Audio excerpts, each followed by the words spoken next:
Bapak Ibu sekalian, Shalom, salam sejahtera untuk kita sekalian. Ya kita bersyukur ya, karena hari ke hari, minggu ke minggu, Tuhan peliharakan kita semua. Mari kita akan sebelum mulai acara ini, kita mohon Tuhan tolong kita. Situasi kita terus masih mengkhawatirkan, tapi saya percaya pimpinan Tuhan ada pada kita, dan kita akan terus maju, melakukan yang the best dalam hidup kita, dan Tuhan akan tolong kita. Mari kita berdoa bersama-sama sebelum kita mulai acara kita. Mari kita berdoa. Bapa di surga, kami bersyukur oleh karena hari ini, oleh karena kesempatan yang Tuhan berikan bagi kami, sehingga kami bisa memulai acara webinar khususnya tentang COVID dan komorbid.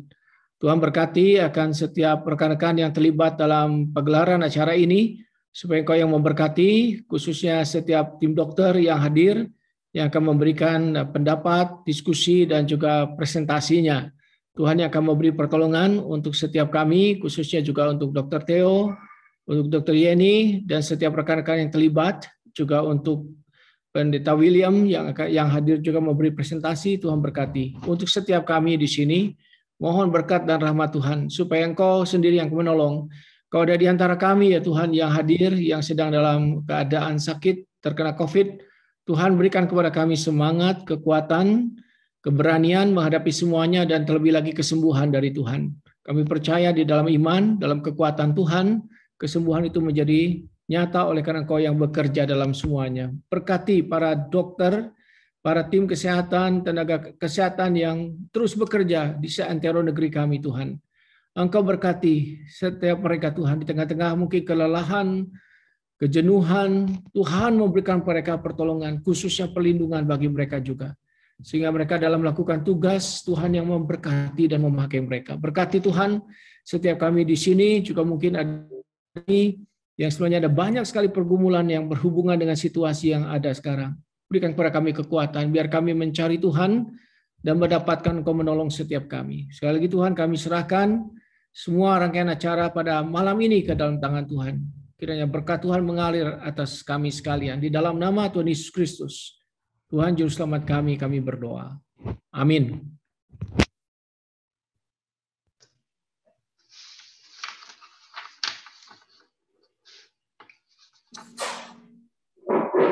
Angka kasus harian COVID-19 terus bertambah setiap hari. Entah sampai kapan akan mencapai puncaknya. Setiap hari kita terus mendengar begitu banyak berita duka akibat COVID-19.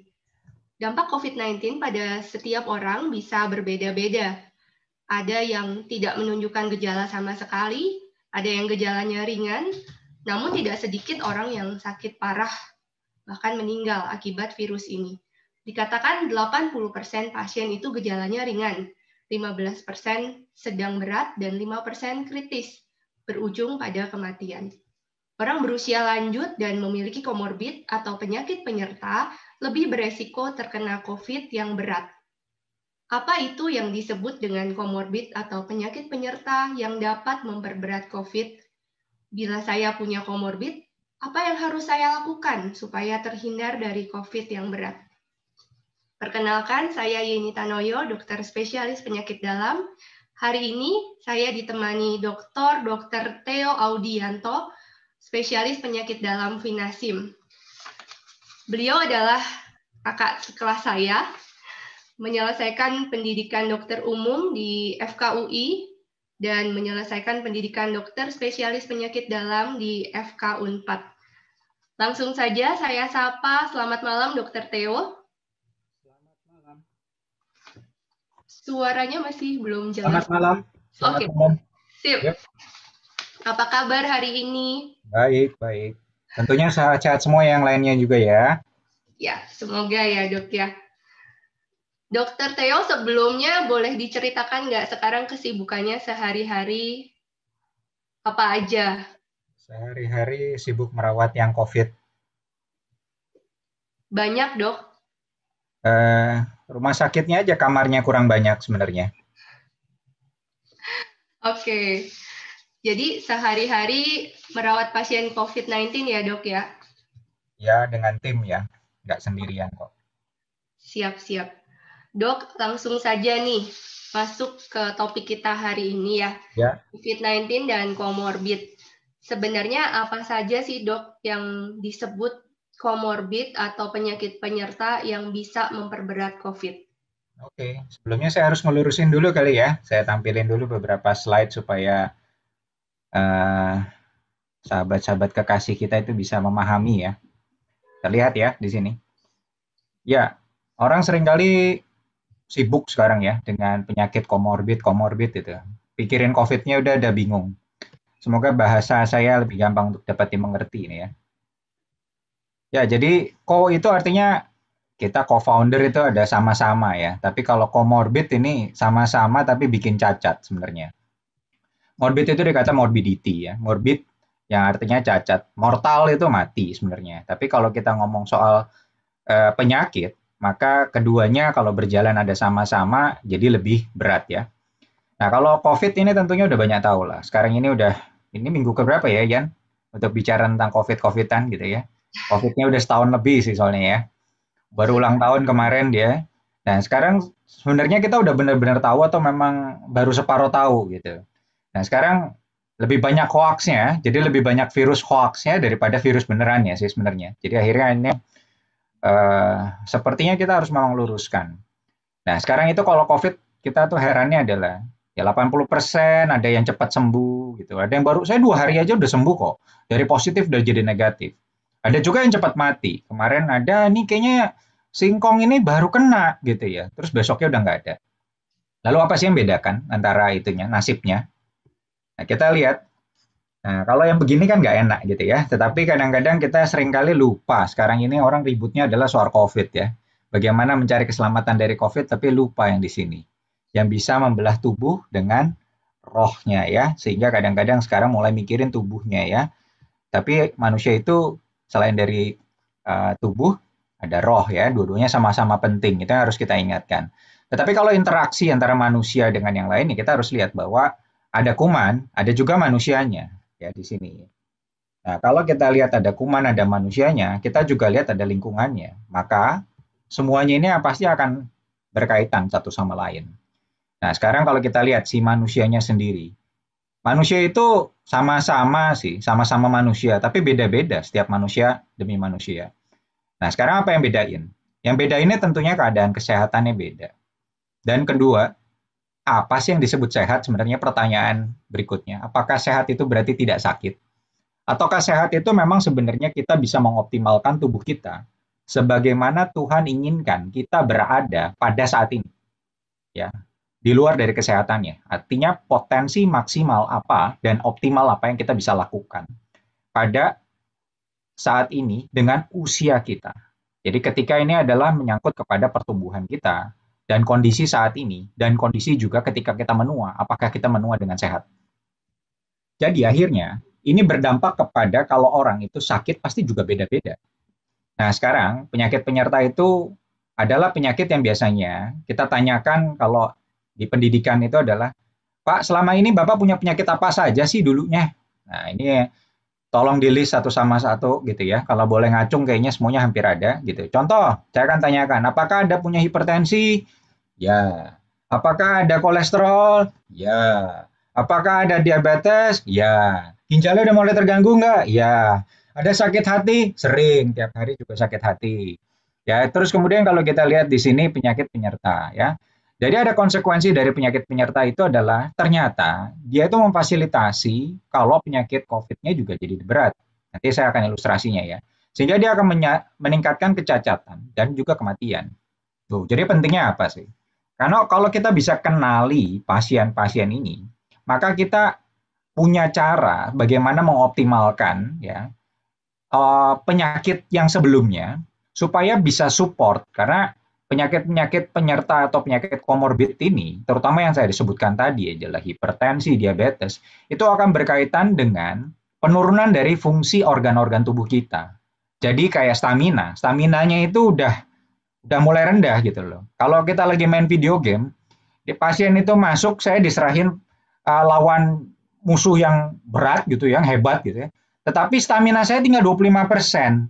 Ke toilet aja bisa mati gitu loh. Nah, ini dia kadang-kadang adalah sebelumnya itu dia ternyata udah pernah digebukin gitu ya. Jadi ada sesuatu hal yang dia setelah staminanya itu udah mundur. Tapi ada juga orang yang bisa recovery dan berapa cepatnya kemampuan recovery-nya.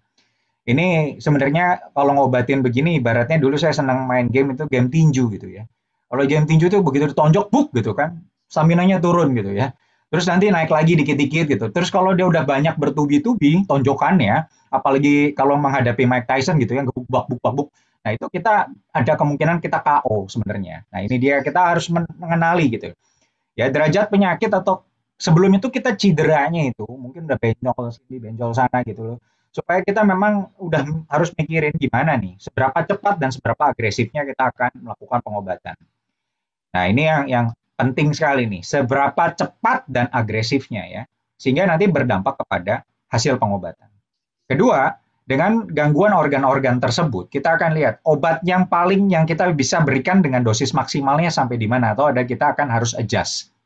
Kita harus atur si obatnya tersebut ya.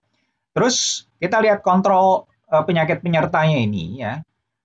Sehingga nasibnya itu bisa sama seperti tadi. Ada orang yang kena COVID tiba-tiba, ya semingguan aja tidur aja gitu ya. Dia isolasi mandiri terus sembuh. Kamu pakai obat apa? Nggak air putih doang sama vitamin. Dia sembuh sendiri. Nanti kalau nggak ya minum susu beruang terus sembuh sendiri gitu. Nah ini orang yang sebenarnya adalah orang-orang yang tanpa penyakit, dia makan dan bisa konsumsi makanan-makanan yang bernutrisi yang enak, lalu dia bisa sembuh. Lalu bagaimana kalau orang yang sudah ada komorbid yang sangat berat? Nah sekarang ini adalah kalau ada penyakit penyertanya tidak terkendali, maka dia akan menjadi lebih berat dan kematian lebih tinggi. Nah ini dia. Kurang lebih kita akan boleh mengenali penyakit-penyakit komorbid itu apa saja. Diabetes ya, tadi hipertensi ya. Kemudian PPOK, orang yang suka merokok ini problemnya di sini. Paru-parunya saya dikasih modelnya udah tinggal 20-30% gitu ya. Penyakit ginjal ya. Oh, ini yang paling mengerikan. Ini katanya orang yang begini nih orang makmur, tapi ini gudang penyakit ternyata. Jadi adalah orang yang obesitas ya. Atau organ yang memang udah mengalami gangguan organ sampai ditransplantasi sudah gagal, dapatkan organ yang baru, ya hati-hati juga tetap. Perokok di sini ya, dan apalagi yang udah sampai ke PPOK ini penyakit parunya udah bolong-bolong lah gitu ibaratnya.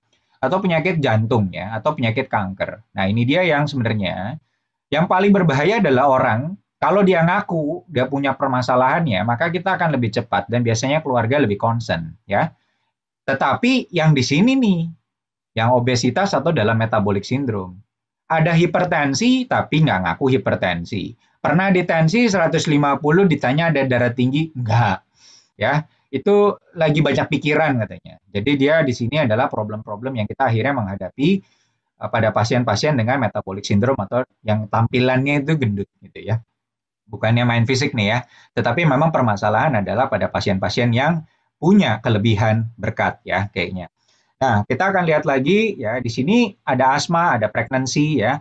Tetapi ternyata lucunya yang abu-abu ini walaupun ada penyakit komorbid, tetapi dia tidak terlalu berdampak lebih menyebabkan lebih berat. Ya, pasien stroke itu kan kadang takut banget gitu ya. Ternyata dia malah nggak terlalu tampilannya, jadi lebih stabil daripada yang begini nih, gitu loh. Ya, paham ya sampai di sini? Saya lanjut. Nah, apalagi nih, ini data ya. Pusing kan kalau lihat data, tapi gampang aja nih, saya mau cerita ya. Ini adalah usia ya. Ini tambah tua ya, tambah tua, kita lihat angkanya. Tambah tua, sebenarnya tambah mungkin dia untuk mati. Apalagi kalau kena COVID. Ini resikonya ya. Kalau dia di bawah 30 tahun cuttingnya gitu ya, yang masih di bawah 40, maka dia agak sifatnya proteksi. Tapi setelah 40, ini sih kalau dulu kita pernah bilang life begin at 40, tapi kalau ketemu COVID, oke, see you in the next life lah sebenarnya. Ya ini ada resikonya untuk dia berjumpa lebih cepat itu memang lebih tinggi. Dan laki-laki ternyata ya, dibandingin ini hampir 2 kali lipat. Nah ini kita bicara mengenai komorbid. Ada hipertensi, ada diabetes, ada kardiak, ya, ada penyakit paru. Ternyata kita dari akumulasi data yang kita kumpulkan, nah penyakit jantung ini dia adalah salah satu yang terberat ya. Dan ini kita lihat ya berkali-kali lipat, artinya kalau kepalanya 7 ya 7 kali lipat, diabetes ya 9 kali lipat, ada kardiak ya 12 kali lipat gitu ya. Tapi kalau ada combo misalnya, ada hipertensi, kaliin aja kemungkinannya maka dia akan lebih besar. Nah, ini cardiovascular disease lagi pre-existing condition ya yang nantinya ujungnya mati, ternyata adalah orang-orang yang memiliki cardiovascular disease ya. Apalagi cardiovascular disease-nya dia belum di revalo, belum di ring lah, belum di di bypass gitu ya. Jadi adalah orang-orang, dan orang-orang ini biasanya ada juga yang punya cardiovascular disease tapi minum obatnya tidak terkontrol. Otomatis ini yang cukup menyulitkan.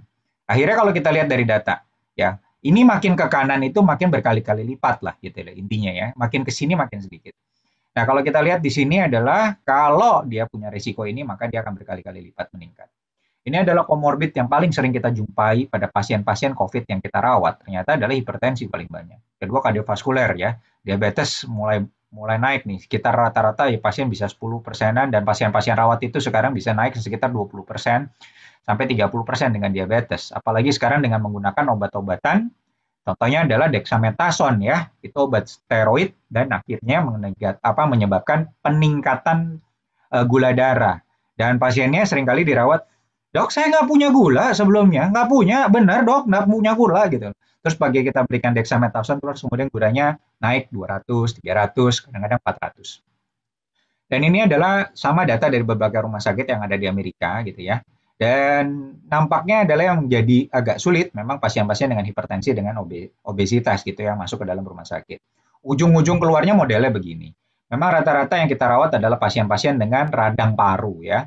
Apalagi dengan beberapa yang sampai perburukan paru-parunya itu sekitar 30%. Bahkan sekarang kalau dilihat, karena kita masukin yang hanya bisa kita masukin, dan kita pilih-pilih pasien yang mana yang kita bisa masukin, otomatis ini akan meningkat nih di data-data yang sekarang di Indonesia ya. Dan kebutuhan ventilator sih sebenarnya kalau setiap kali di ICU ini udah jadi segini kali ya, 100% karena ventilatornya penuh semua. Jadi outcome-nya bersyukur karena data hari ini yang dilaporin bukan data matinya. Setidaknya hari ini yang dilaporin ada kabar gembira, yaitu 21.000 orang pada hari ini bisa dinyatakan sembuh ya, discharge atau udah lewatin masanya gitu ya. Dan kita lihat dari kriteria WHO untuk kapan dinyatakan sembuh gitu ya. Tidak ada gejala, sudah 10 hari gitu ya, atau bisa sampai 14 hari biasanya ya. Tidak ada gejala 3 hari kita bisa bilang dia sehat. Nah, kenapa bisa begitu ya? Ternyata hipertensi itu dia COVID ini senangnya mungkin udah beberapa kali ya di ini ada S reseptor. Ini pintu masuk nih. Tapi ini bukan pintu masuk surga, ini pintu masuk untuk dia akhirnya masuk dan berlipat ganda ke dalam sel-sel tubuh kita ya, terutama dalam sel-sel paru. Akhirnya kalau diabetes itu dia ini orang terlalu sering hidup dengan kemanisan. Jadi ketika itu fungsional dari tubuh kita dalam melakukan pertahanan ini mulai terganggu sebenarnya. Jadi akhirnya metabolisme ngatur tubuh ya dan energinya boros. Akhirnya dia kalau ketemu serangan yang begitu berat, KO bisa ya. Penyakit jantung ini adalah organ utama menghantarkan oksigen ke otak sebenarnya dan jaringan tubuh yang lain. Ketika paru-parunya bermasalah, jantungnya kerjanya harus lebih keras lagi. Akhirnya kalau jantungnya udah semaput, lebih cepat dia semaput. Nah, ini kurang lebih gambaran yang agak ribet ya sih sebenarnya. Jadi awalnya si COVID-nya akan masuk di sini paru-paru ya. Kemudian ini yang disebut peradangan-peradangan hebat nih ya. Nah, di sini nih yang gambar radang tuh seperti kayak orang kebakaran ya. Ketika di sini dia mengaktifasi berbagai macam sampai katanya yang orang-orang hebohin itu adalah darah kental ya. Darah kental, terus kemudian sel darah putihnya malah jadi turun, yang sel darah putihnya menghasilkan antibodi malah jadi KO. Akhirnya kita akan berdampak, lihat ini ya merah-merah ini adalah gambaran ya dari organ-organ yang harus kerjanya keras. Nah, kalau dia organnya kerjanya ini ada staminanya. Kalau dia udah ada penyakit, maka staminanya itu kurang lebih sebenarnya itu udah kurang dari 50%, udah separohnya. Jadi kalau dia harus terbebani dengan penyakit COVID-nya udah berat, tambah beban lagi bisa bebannya 150, tinggal ini adalah semaputnya ya. Semua kena. Ya, mulai dari pembuluh darah, paru-paru, jantungnya, hatinya, ginjalnya, ususnya juga akan terkena. Makanya semua keluhan kalau COVID-nya udah begini ya, nomor satu yang dikeluhkan udah lemes artinya ya. Boro-boro mikir bisa enak badan, enak hidup ya, makan kagak enak, nyeri di semua badan ya, sesek, engap dan capek. Tidur pun juga jadi terganggu. Nah, ini kalau mau lebih lihat jelas yang ampun-ampunan itu ya, kurang lebih di sini Ya, ini adalah beberapa strategi kita sebenarnya ya. Kalau kita berhadapan, nanti di mana nih kita lihat nih modelnya udah jeleknya di mana, kita harus supportnya di mana, dan kemudian ini adalah beberapa obat-obatan sebenarnya untuk memotong. Karena kita belum bisa ngobatin COVID itu benar 100% gitu ya. Jadi kita harus bantuin mana yang kurang dan tambahin mana yang perlu gitu ya di sini. Yang kurang itu kita tambahin dan kalau dia kelebihan gitu ya, di sini senjatanya virusnya lewat sini, kita cegat. Maka ini adalah obat-obatan yang kita pakai untuk mencegat jalannya penyakit.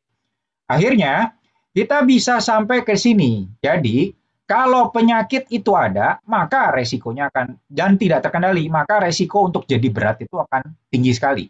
Apakah pasti mati? Enggak. Ya, pasti berat. Belum tentu juga. Lalu tergantung fungsi tubuhnya dan kapasitas fungsi organ penyokong lainnya. Dia gimana kalau staminanya bagus, status kesehatannya baik, kalau dia kena, biasanya dia akan menjadi hal yang ini. Nah, lalu sekarang kan biasanya orang cari kambing hitam ya, siapa yang salah. Nah, sekarang ini salah pengobatan nggak? Kebanyakan tidak. Lalu beberapa orang ini kadang-kadang tidak tahu kalau dia sudah punya masalah dalam kesehatan mereka.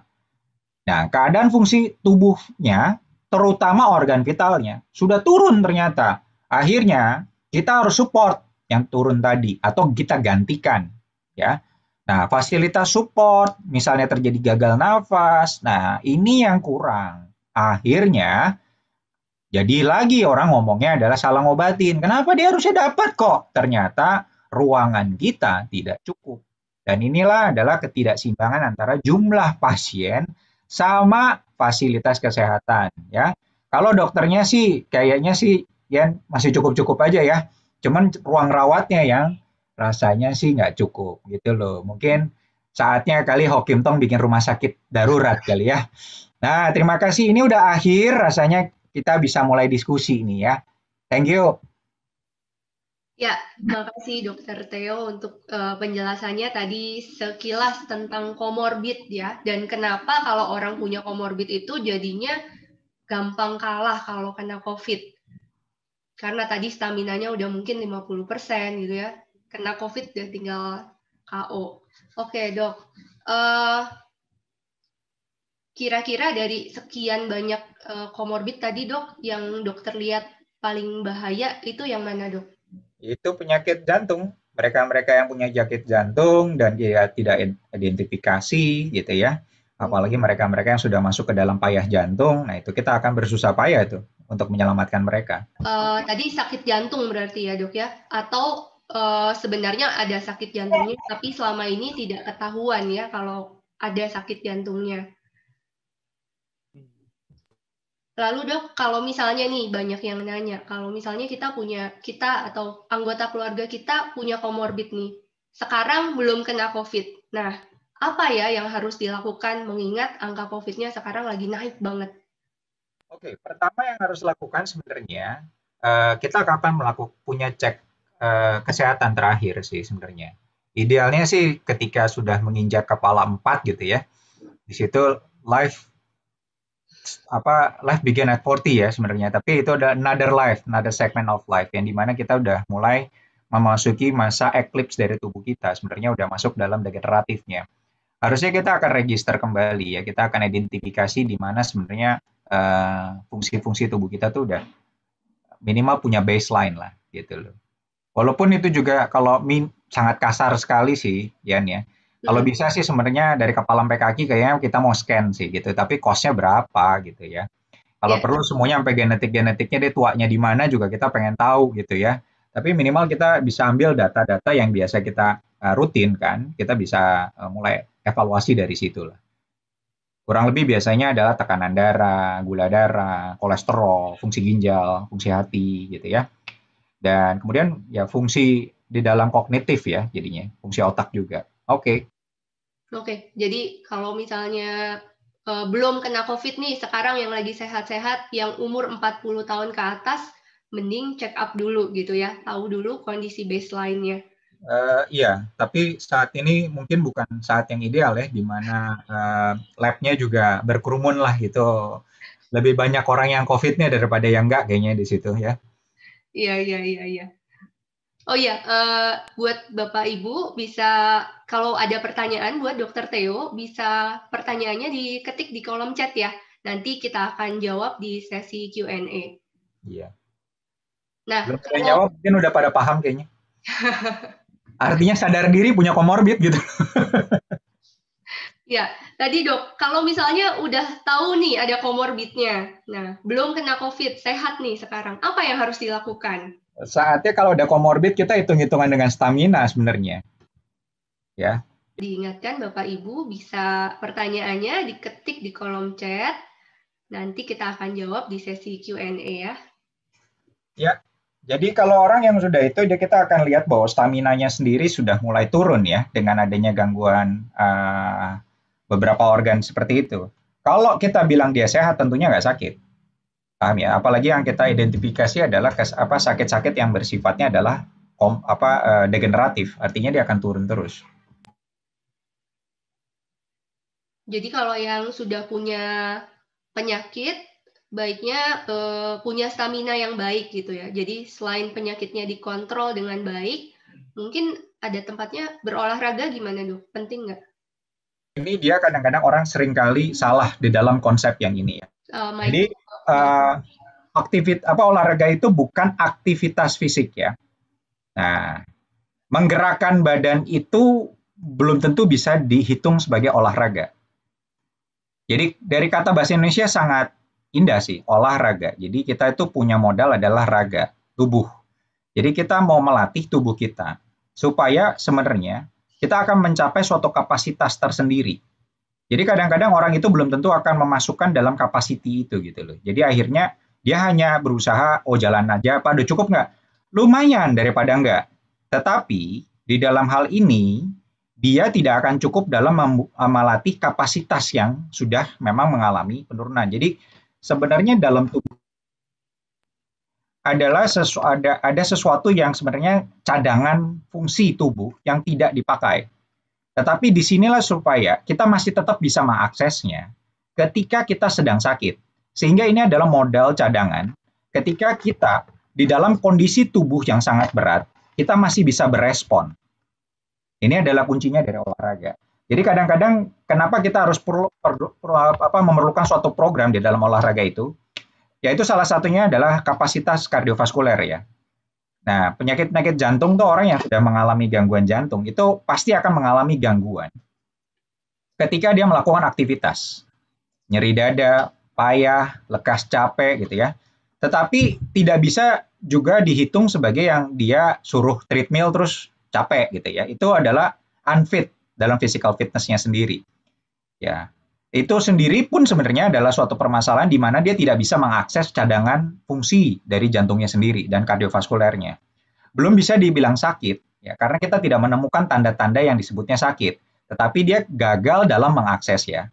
Jadi dia harusnya seorang usia misalnya 30 tahunan, dia mampu untuk menjalani treadmill kurang lebih sampai 12 menitan lah gitu. Tetapi berikutnya dia begitu climb elevasi sekitar 11% udah megap gitu.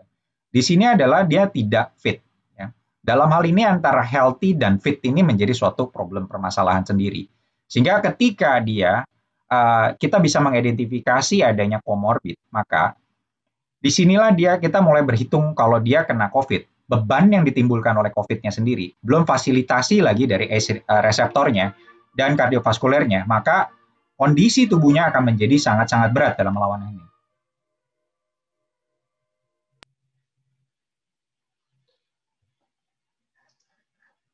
Tadi kan dokter, ya jadi olahraga nggak sekedar olahraga, tapi ada program yang membantu kita mencapai kapasitas maksimal kita ya dok ya? Ya, betul. Nah itu program adalah, makanya kita sekarang juga, memang saya juga akhirnya belajar kepada teman-teman yang ada di kedokteran olahraga gitu ya. Jadi bagaimana untuk kita mengoptimalkan. Justru yang sekarang ini kita banyak belajar adalah ketika di usia 30-an, apalagi sekarang itu adalah gencar untuk kita dengan kata yang Kemenkes itu dengan germas ya, gerakan masyarakat sehat ya. Jadi akhirnya adalah optimalkan dari masa teenage itu sampai dia optimal dan kemudian di adulthood gitu ya, sebelum dia masuk ke dalam lansia, artinya kan lansia kita bilang sekarang kita mau mundurin lagi nih gitu karena itu sebenarnya adalah di 65 gitu ya. Jadi antara usia 25 sampai 65 dan peak-peaknya itu adalah antara 30 dengan 45, kita berada di titik performan kita dan kita tetap jaga. Ini yang sebenarnya kita inginkan gitu ya. Sehingga ketika dia mulai decline apapun itu penyakitnya, tapi kita bisa identify, disinilah kita akan bisa membantu dan lebih mudah gitu dalam membuat hal yang kita bisa adjust dalam kesehatan. Tapi permasalahannya, pasien yang kita hadapi saat ini adalah pasien-pasien yang nggak homogen. Ternyata mereka itu memiliki penyakit yang underlying-nya sendiri, mereka tidak paham bahwa mereka memiliki sakit itu gitu loh. Ya, karena ketidaktahuan mungkin nggak pernah dicek juga ya dok ya. Oke dok, pertanyaan berikutnya nih, pertanyaan utamanya mungkin ya buat hari ini. Kalau misalnya kita atau keluarga kita punya komorbid, lalu sekarang sedang terkena COVID, apa yang harus kita lakukan, apa yang harus kita perhatikan? Perhatikan nomor satu, kalau kita lebih aware bahwa sanak keluarga kita memiliki komorbid atau ini, adalah akses ke medical personnel ya, terutama adalah orang-orang yang paham bagaimana dan bisa membantu. Nah ini adalah kita bikinlah, kalau enggak ya minimal jaringan gereja lah saat ini. Ini bisa sangat bantu lah di sana, terutama untuk kompeten. Atau teman-teman kita jadi dokter paru ya, dan beberapa juga mungkin dokter-dokter umum yang memang akhir-akhir ini jadi banyak untuk menangani COVID gitu ya. Mereka yang cukup berpengetahuan ini gitu ya, itu minimal bisa ditanyakan sebelum terlambat. Jadi ketika dia mulai hari-hari awal dan identifikasi sakit pada lansia itu, orang-orang yang tadi dengan komorbid itu susah karena dia tidak akan menimbulkan gejala sebagaimana yang klasiknya itu yang seperti di koran-koran ditulisin lah. Hidungnya itu kebanyakan mah nggak akan, bukan yang kehilangan penciuman. Mereka itu datang itu dengan keluhannya adalah letih dan tidak mau makan, gangguan tidur.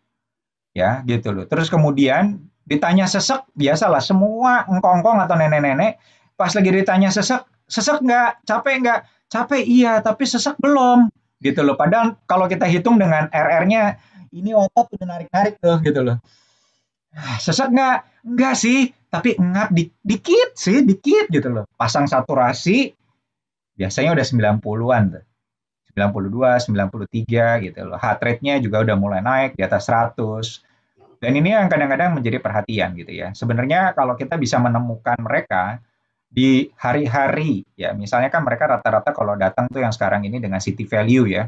City value-nya yang relatif ya kurang dari 20 itu mah perjalanan penyakit masih di baru gitu ya. Kurang dari seminggu lah. Bahkan kalau 18-an, 19-an itu perjalanan penyakit baru cuma 5 hari. Dan ini sebelum titik di mana inflamasinya atau peradangannya itu peaking gitu loh. Nah, di sinilah kita mungkin bisa memotong ya, supaya yang tadi gambaran itu kan dia udah mulai masuk nanti ke badai sitoform itu ya, dalam sitokain itu badai. Minimal kalau udah angin-angin itu udah mulai agak kenceng, disinilah kita harus identifikasi. Segeralah gitu loh, kita cari tempat perteduhan gitu ya. Dan kalau memang ini sekarang apalagi rasanya sih hampir semua rumah sakit kalau ngantri itu lebih dari 20 pasien di pintu IGD-nya.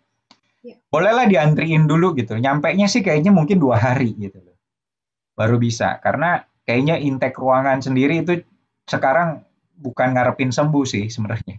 Kadang-kadang ya banyak hal berharap saja sih memang keluar itu sembuh. Tapi kadang-kadang yang membuat kita menjadi beban berat karena severity-nya yang masuk di bangsa rawat sendiri pun tinggi sekali. Otomatis itu bukan pasien-pasien yang akan saya pulangkan di hari ke-7, ke-8 gitu ya. Tetapi mereka yang akan continue untuk 14 hari, itu bed-nya akan dioccupy sama mereka.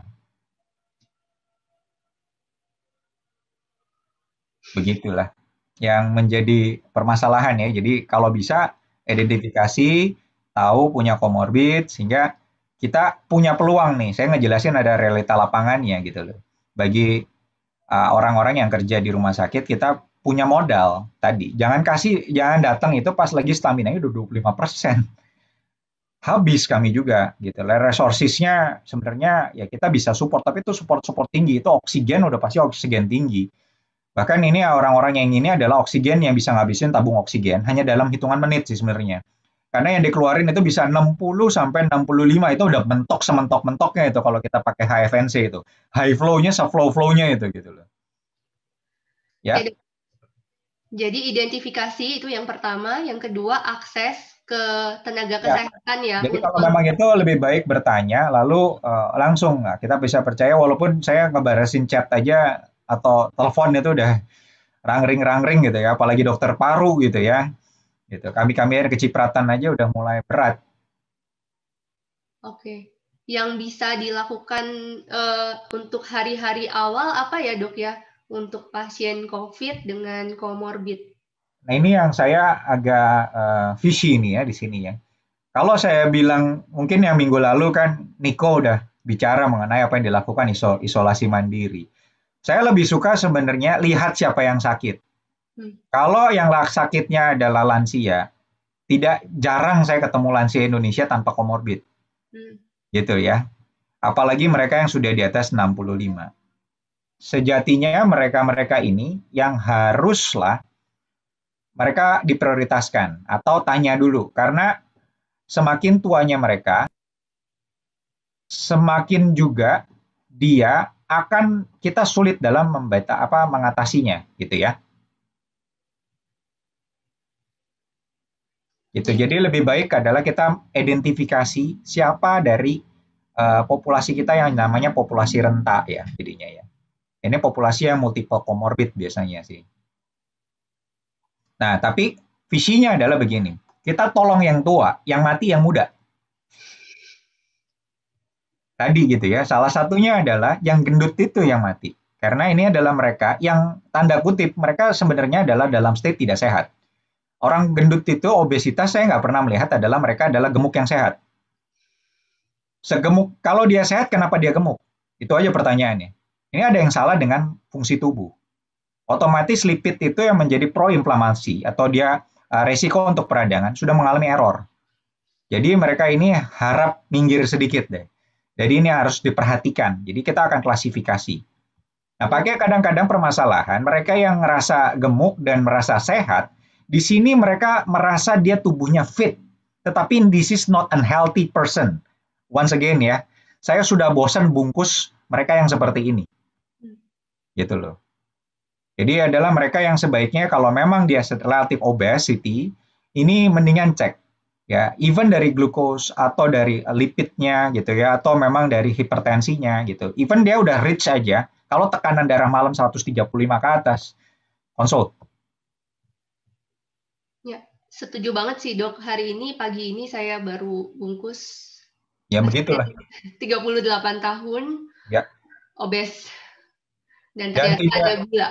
Ya, dan juga kadang-kadang orang yang dia obes tapi dia masih oke lah. Dia sebelumnya ini masih bisa main basket, futsal gitu loh. Tapi olahraga permainan itu terkadang tidak bisa mengukur seberapa performnya dia. Kecuali mereka yang melakukan olahraga tanda kutip ya, kompetitif ya. Atau dia performance yang harus picking gitu ya, di mana dia harus lari, yang ada kejar dengan waktu gitu. Otomatis dia harus meningkatkan di mana kapasitas fungsional itu akan meningkat sampai sekitar 80-90% atau dia pernah high intensity gitu ya. Tapi tidak dianjurkan juga dengan high intensity yang sangat tinggi sekali, tidak ada restingnya di dalam 1 mingguan itu. Tetapi di sini kita akan mulai mengukur bagaimana performa tubuh kita sendiri. Itu ketika lari dengan sprint, ya minimal adalah kita lari sprint mungkin 100 meter, 200 meter. Tetapi orang COVID yang sangat berat, ini akan sprint 24 jam. Rasanya nggak sanggup sih. Atau dia harus melakukan maraton itu ya. Tetapi waktunya itu adalah kira-kira 3 hari dia bisa harus lari maraton. Itu beban kapasitas fungsi tubuhnya yang harus dialami. Gitu ya. Itu yang bebannya badannya tambah butuh, jantungnya harus deliver seperti itu. Dan saya yang katakan tadi adalah masalah jantung ini masalah yang sangat berat. Karena semua tubuh kita akan membutuhkan aliran. Dan yang harus mengatur, yang memompakan adalah jantungnya. Jika jantungnya problem, maka sudahlah. Dia nggak akan meet the demand gitu loh. Dok, pertanyaan yang banyak ditanyakan nih. Misalnya orang dengan komorbid darah tinggi atau kencing manis lalu kena COVID. Bagaimana dengan obat-obatan yang biasanya rutin diminum itu harus berhenti dulu karena lagi kena COVID atau bagaimana? Tidak. Kalau untuk hipertensi pengobatan dilanjutkan, ya. Even untuk yang dulunya kita pikir agak haram gitu ya. Jadi contohnya adalah ACE inhibitor atau captopril, lisinopril, ramipril gitu golongan-golongan obat itu ya. Kemudian ada juga golongan sartan lah. Biasanya adalah orang menggunakan valsartan, kandesartan, irbesartan gitu ya. Dan sedikitnya memang ada clue kalau memang kita blockage itu di early gitu ya. Nampaknya ujung-ujungnya jauh lebih baik gitu. Outcome-nya menjadi lebih baik ya. Walaupun ini bukan obat, tetapi minimal prekondisi di mana orang kalau mengkonsumsi obat-obatan ini dan hipertensi lebih terkontrol, itu outcome-nya jauh lebih baik. Jadi obat-obat yang rutin diminum tetap harus dilanjut meskipun sedang sakit COVID ya dok ya? Tetap dilanjutkan. Hanya untuk beberapa adjustment pada obat-obatan diabetes ya. Karena biasanya apalagi sekarang dengan ini, nah ini yang kadang-kadang semua pasien tuh kan ada alerginya tuh terhadap kalau dengar kata insulin. Ya, itu benar-benar alergi. Kenapa harus disuntik gitu loh. Tetapi kalau di sini serahkan saja hidupmu ke dalam tangan dokternya deh. Karena insulin one of the best yang kita bisa lakukan dalam mengontrol gula darahnya yang naik-naik itu akibat karena dexamethasone. Tentunya ini juga kalau kita hantem dexa besoknya 500 gitu kan. Nah itu dia. Terus kemudian pasiennya pakai nolak-nolak lagi kan. Saya nggak kencing manis, saya nggak mau disuntik pakai insulin. Ngedrip aja kita nggak punya syring pump di situ. Dan kita mau cekin berapa kali gitu loh. Mau setiap jam. Perawat kita yang kayaknya nyerah dulu dok kalau seorang dokter begitu ya. Dokter aja yang jaga di sini katanya. Itu dia ya. Itu kadang-kadang kita selain dokternya yang baik, kita membutuhkan untuk jadi pasien yang baik. Tapi sebelum itu adalah menjadi orang yang sehat yang baik sebenarnya. Ini adalah bagian menjadi orang Kristen yang baik sebenarnya. Ya. Jadi untuk pasien yang diabetes, waktu dirawat di rumah sakit, kemungkinan besar gulanya akan naik sekali karena ada obat yang kita kasih untuk mengatasi peradangan di parunya. Betul. Dan obat ini adalah salah satu-satunya saat ini adalah obat yang benar-benar hijau tuh kalau dari WHO. Adalah obat yang bisa membedakan antara siapa yang akan selamat atau lebih banyak yang selamatnya daripada yang matinya. Di situ bukan soal sembuhnya ya. Di sini yang matinya sama yang minimal dia nggak jadi pulang tuh ke rumah bapak. Jadi masih ada tugas yang harus dikerjakan di muka bumi ini. Itu yang diskriminan adalah satu-satunya adalah dexamethasone. Iya, jadi Bapak Ibu nanti mungkin kalau harus dirawat atau ada keluarganya yang sedang dirawat di rumah sakit, ada diabetes atau mungkin sebelumnya nggak ada diabetes, jangan kaget kalau lagi dirawat gula darahnya bisa melonjak gitu ya. Itu karena memang efek samping dari obat dexamethasone. Tapi kenapa dikasih itu? Karena itu satu-satunya obat yang sampai sekarang terbukti bermanfaat untuk mengatasi COVID. Dan semoga ini nggak jadi hype karena kemarin itu dexamethasone oral pun bisa habis itu. Nah, itu dia dok. Mungkin harus diperjelas ya. Saya lihat di beberapa list paket COVID yang beredar di WhatsApp grup itu ada dexamethasone di situ dok. Itu gimana menurut dokter Theo? Aduh, ini lagi pula yang diberikan dexamethasone imut-imut banget gitu loh. Itu lebih satu tablet tuh dok. 3 kali 1 tablet itu 1,5 gitu ya.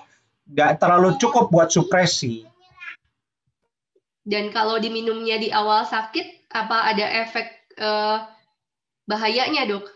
Minum sembarangan seperti itu? Sebenarnya kalau kita lihat, saya nggak tahu juga evaluasinya. Jadi memang ini nggak ada satupun trial yang menjustifikasi di mana steroid dosis kecil ini bisa diberikan. Itu nggak tahu itu modelnya dari mana.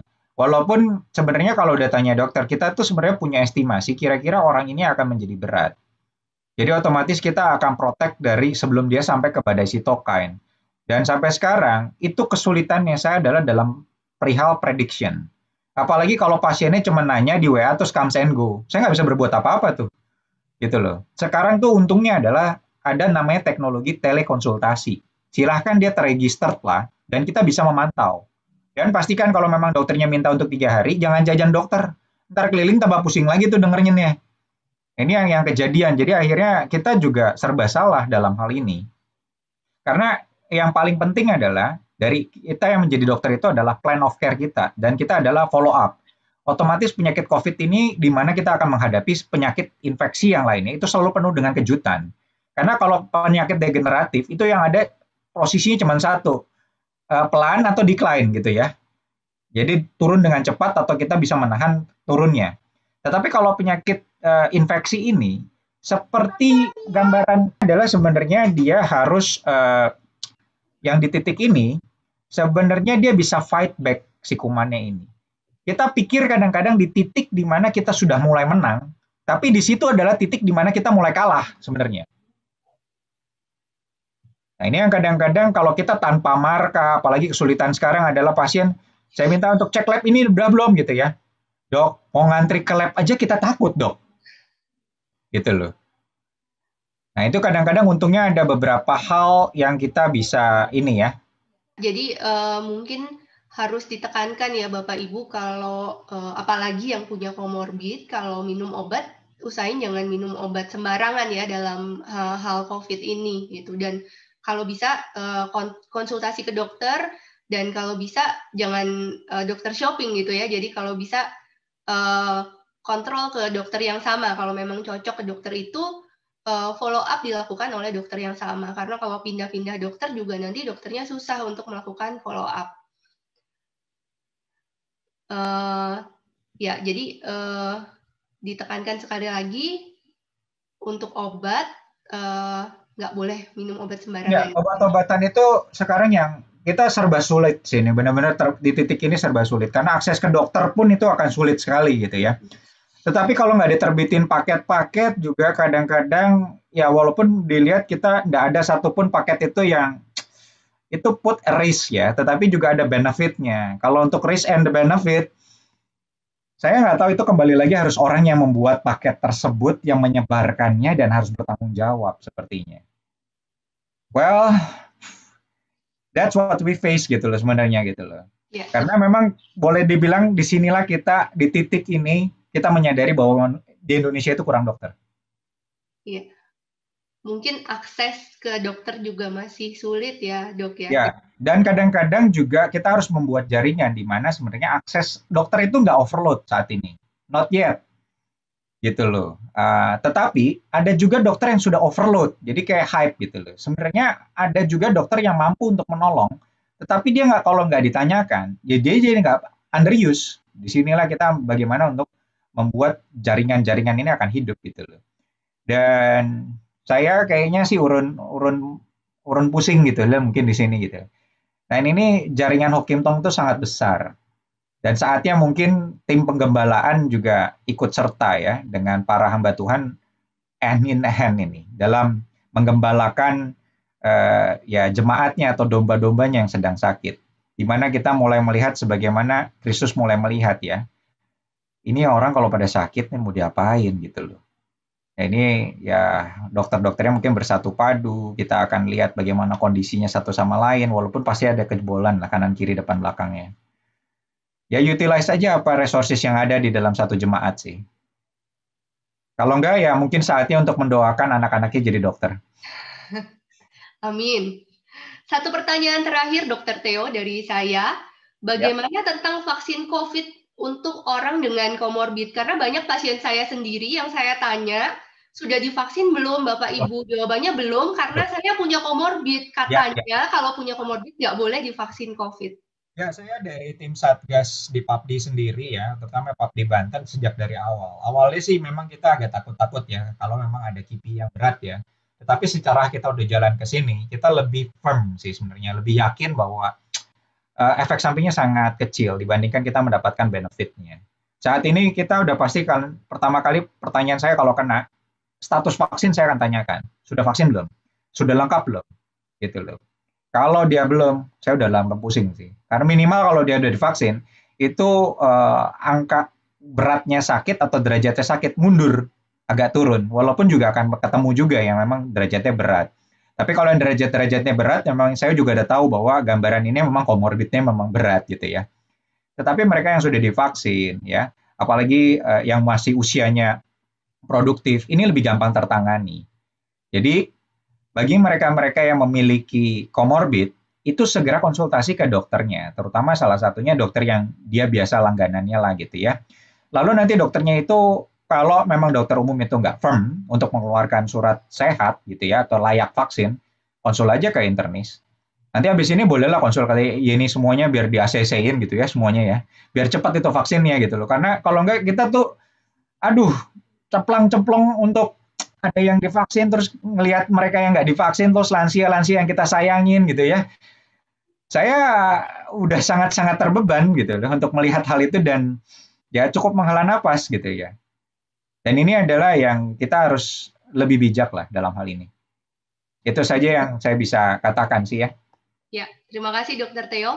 Bapak Ibu, kita sebentar lagi akan masuk ke sesi Q&A. Kita akan berusaha jawab pertanyaan-pertanyaan Bapak Ibu dari kolom chat, tapi sebelumnya kita akan mendengarkan testimoni dari Ko Will. Saya persilakan. Halo, selamat malam semuanya. Malam, Ko. Malam. Ini thank you banyak Dokter Theo, Dokter Yeni buat sesinya malam hari ini. Ini sangat membuka wawasan, sangat informatif buat kita. Tadi Dokter Theo juga sempat singgung ya soal komorbid dan problem ginjal. Nah, di sini saya jadinya di sini nih mainnya ya, karena saya juga pribadi dengan komorbid. Saya juga punya pergumulan saya pribadi gitu. Tapi bersyukur karena sampai hari ini tetap sehat, walaupun banyak kekhawatiran yang dilewatin sehari demi sehari gitu ya. Saya sharing sore hari ini, malam hari ini untuk menolong kita tahu bagaimana kita bisa melalui pergumulan kita dalam situasi berat kehidupan. Jadi kalau saya pribadi, Dr. Theo, Dr. Yeni, dan juga teman-teman yang hadir, 7 tahun lalu, 2014 akhir, saya didiagnosis gagal ginjal. Jadi gagal ginjal kronis. Jadi pada prinsipnya waktu ditanya fungsi ginjal saya berapa persen, ya kalau kita bilang kedokteran ya fungsi ginjal di bawah 25% itu pasti problem sudah. Fungsi ginjal saya punya 2 ginjal, fungsi ginjal saya cuma 8% saja. Cuma 8%. Dan itu adalah situasi yang irreversible. Nggak bisa dirubah, nggak bisa dipulihkan, nggak bisa dikembalikan ke posisi normalnya gitu ya. Jadi waktu dokter ngomong begini, ya speechless saya nggak bisa ngomong apa-apa gitu. Karena umur saya baru 34 tahun. 34 tahun, saya udah belasan tahun berbicara kepada banyak orang, saya belasan tahun berbicara tentang iman, berbicara untuk menginspirasi orang lain, tapi saya sendiri belum pernah tuh yang ngalamin krisis seberat itu. Saya sendiri mengalami gagal ginjal. Waktu saya didiagnosis, saya bilang, tanya sama dokter saya, is this the end of me? Apakah itu berarti hidup saya sudah berakhir karena saya punya gagal ginjal? Dokternya baik ya, dia berkata tidak, tentu saja ada yang bisa dilakukan. Tapi buat saya hidup tuh jadi berat banget hari-hari itu. Is this the end of me? Saya nggak pernah lewatin krisis seperti itu. Jadi hanya oleh anugerah Tuhan pada akhirnya saya bisa melaluinya. Seriously, hanya oleh pertolongan Tuhan saja. Setelah didiagnosis gagal ginjal, saya nangis 2 hari tuh. Setelah nangis 2 hari, saya cuci darah 7 bulan. Seminggu 3 kali itu harus ngecas ke mesin. Saya suka bicara sama teman-teman saya itu seperti Iron Man gitu ya, mesti ngecas ke mesin. Seminggu 3 kali, setiap kali cuci darah itu 4 jam. 3 kali operasi. Dalam 7 bulan itu saya lewatin 3 kali operasi. Ada 1 tumor ditemukan, di mana di ginjal juga, di ginjal kiri saya. Jadi operasi lagi, remove ginjal kiri, dan ada prosedur operasi transplant. 3 operasi besar dalam waktu kurang dari 2 bulan. Setelah lewatin itu, saya sadar hidup itu nggak lama ya. Saya baru sadar bahwa waktu itu terbatas. Kita tuh semua kehabisan waktu. Kita suka nggak suka, adalah fakta bahwa kita tuh nggak akan hidup selamanya. Ya, hidup itu singkat. Gitu. Itu berjalan sehari demi sehari itu adalah waktu yang seharusnya kita bisa nikmatin.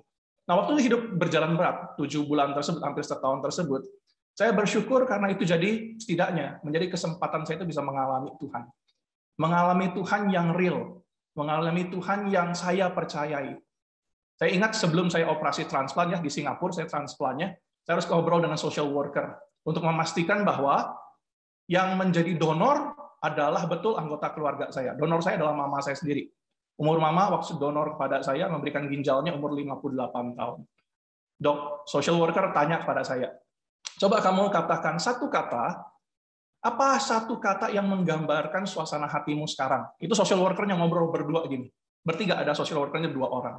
Dia tanya, coba satu kata yang menjelaskan suasana hatimu saat ini. Saya pikir sebentar. Lalu saya sebutkan kata itu. Terlintas di pikiran saya bilang, settled. Settled. Saya merasa tenang, saya merasa semuanya sudah beres, saya merasa damai sejahtera melaluinya. Oh, kaget tuh social worker-nya ya. Dia kelihatan wajahnya kaget. Oh, ini orang umur 34 tahun, cuci darah seminggu 3 kali, kondisinya lagi berat, ditanya suasananya, dia bilang settled, tenang. Dia tanya why dalam bahasa Inggris. Jadi saya jawab, I feel settled, I have peace, karena saya punya Yesus. Karena saya punya Tuhan. Karena saya punya iman yang saya pegang selama ini. Saya sudah mengkhotbahkan hal ini, saya bicara banyak hal ini, dan itu yang memberikan pada saya ketenangan. Karena saya punya Tuhan yang bersama dengan saya, gitu ya. Karena saya percaya Tuhan tidak meninggalkan, jadi saya settle. Gitu. Jadi kalau dipikir sekarang, bagaimana saya bisa laluin saat-saat berat tersebut? Di mana saya bisa melalui saat-saat berat hampir 1 tahun tersebut dengan gagal ginjal yang rusak, cuma 8%. Saya temukan ada 3 hal yang paling berharga. 3 hal itu, yang pertama adalah Tuhan. Tuhan yang saya kenal dalam nama Yesus. Tuhan yang saya kenal dalam nama Yesus adalah Tuhan yang memegang hari depan kehidupan. Saya ingat satu ayat firman Tuhan, ya, satu ayat Alkitab dari Mazmur 23. Tuhan adalah gembalaku. Aku tidak kekurangan apapun karena Tuhan adalah gembalaku. Aku mungkin kehilangan fungsi ginjalku, tapi aku masih punya Tuhan. Ada seorang jemaat bertanya, kok nyesel nggak gagal ginjal? Saya bilang, satu-satunya yang gagal cuma ginjalku. Aku akan menjadi orang yang gagal kalau aku tidak punya Tuhan, aku nggak punya iman. Dan imanku tidak pernah gagal. Apa yang kupercaya tidak pernah gagal menjaga kehidupanku. Jadi yang pertama, Tuhan. Faktor kedua yang penting kalau kita melalui hari berat kehidupan adalah keluarga. Ada istri, ada anak saya, ada saudara saya, ada papa mama saya, semuanya mereka suportif, semuanya berdoa. Keluarga sangat penting. Anak saya tanya, "Papa sakit apa?" Saya ngomong to the point kepada Faith, anak saya. Saya berkata kepada dia, 7 tahun yang lalu, berarti umurnya baru kira-kira 6-7 tahun. Dia tanya, "Papa sakit apa?" Saya bilang, "Faith, Papa mungkin pergi ke sorga lebih dulu dari kamu. Karena ginjal Papa rusak, organ tubuh Papa rusak, itu berarti Papa harus di treatment. Papa ada kemungkinan pergi ke surga lebih dulu." Saya sharing kepada anak saya, istri saya, dan saya lewatin bersama dengan keluarga. Yang tiga, yang terakhir adalah saya menemukan pentingnya komunitas. Saya bersyukur karena saya punya keluarga besar di gereja. Ada banyak sekali teman gereja yang berdoa buat saya. Dan tahu bahwa saya didoakan memberikan pada saya kekuatan yang besar. Jadi mungkin message-nya untuk malam hari ini adalah, saya nggak ngomong panjang, cuma 7 menit kira-kira, adalah jangan lewatin pergumulan kita tuh sendirian. Kita perlu libatkan Tuhan, kita perlu libatkan keluarga kita perlu libatkan sahabat. Karena COVID itu bukanlah aib. Itu adalah struggle, semua orang melaluinya. Mari kita bagikan kehidupan kita. Jadi, apa yang paling penting hubungan kita dengan Tuhan.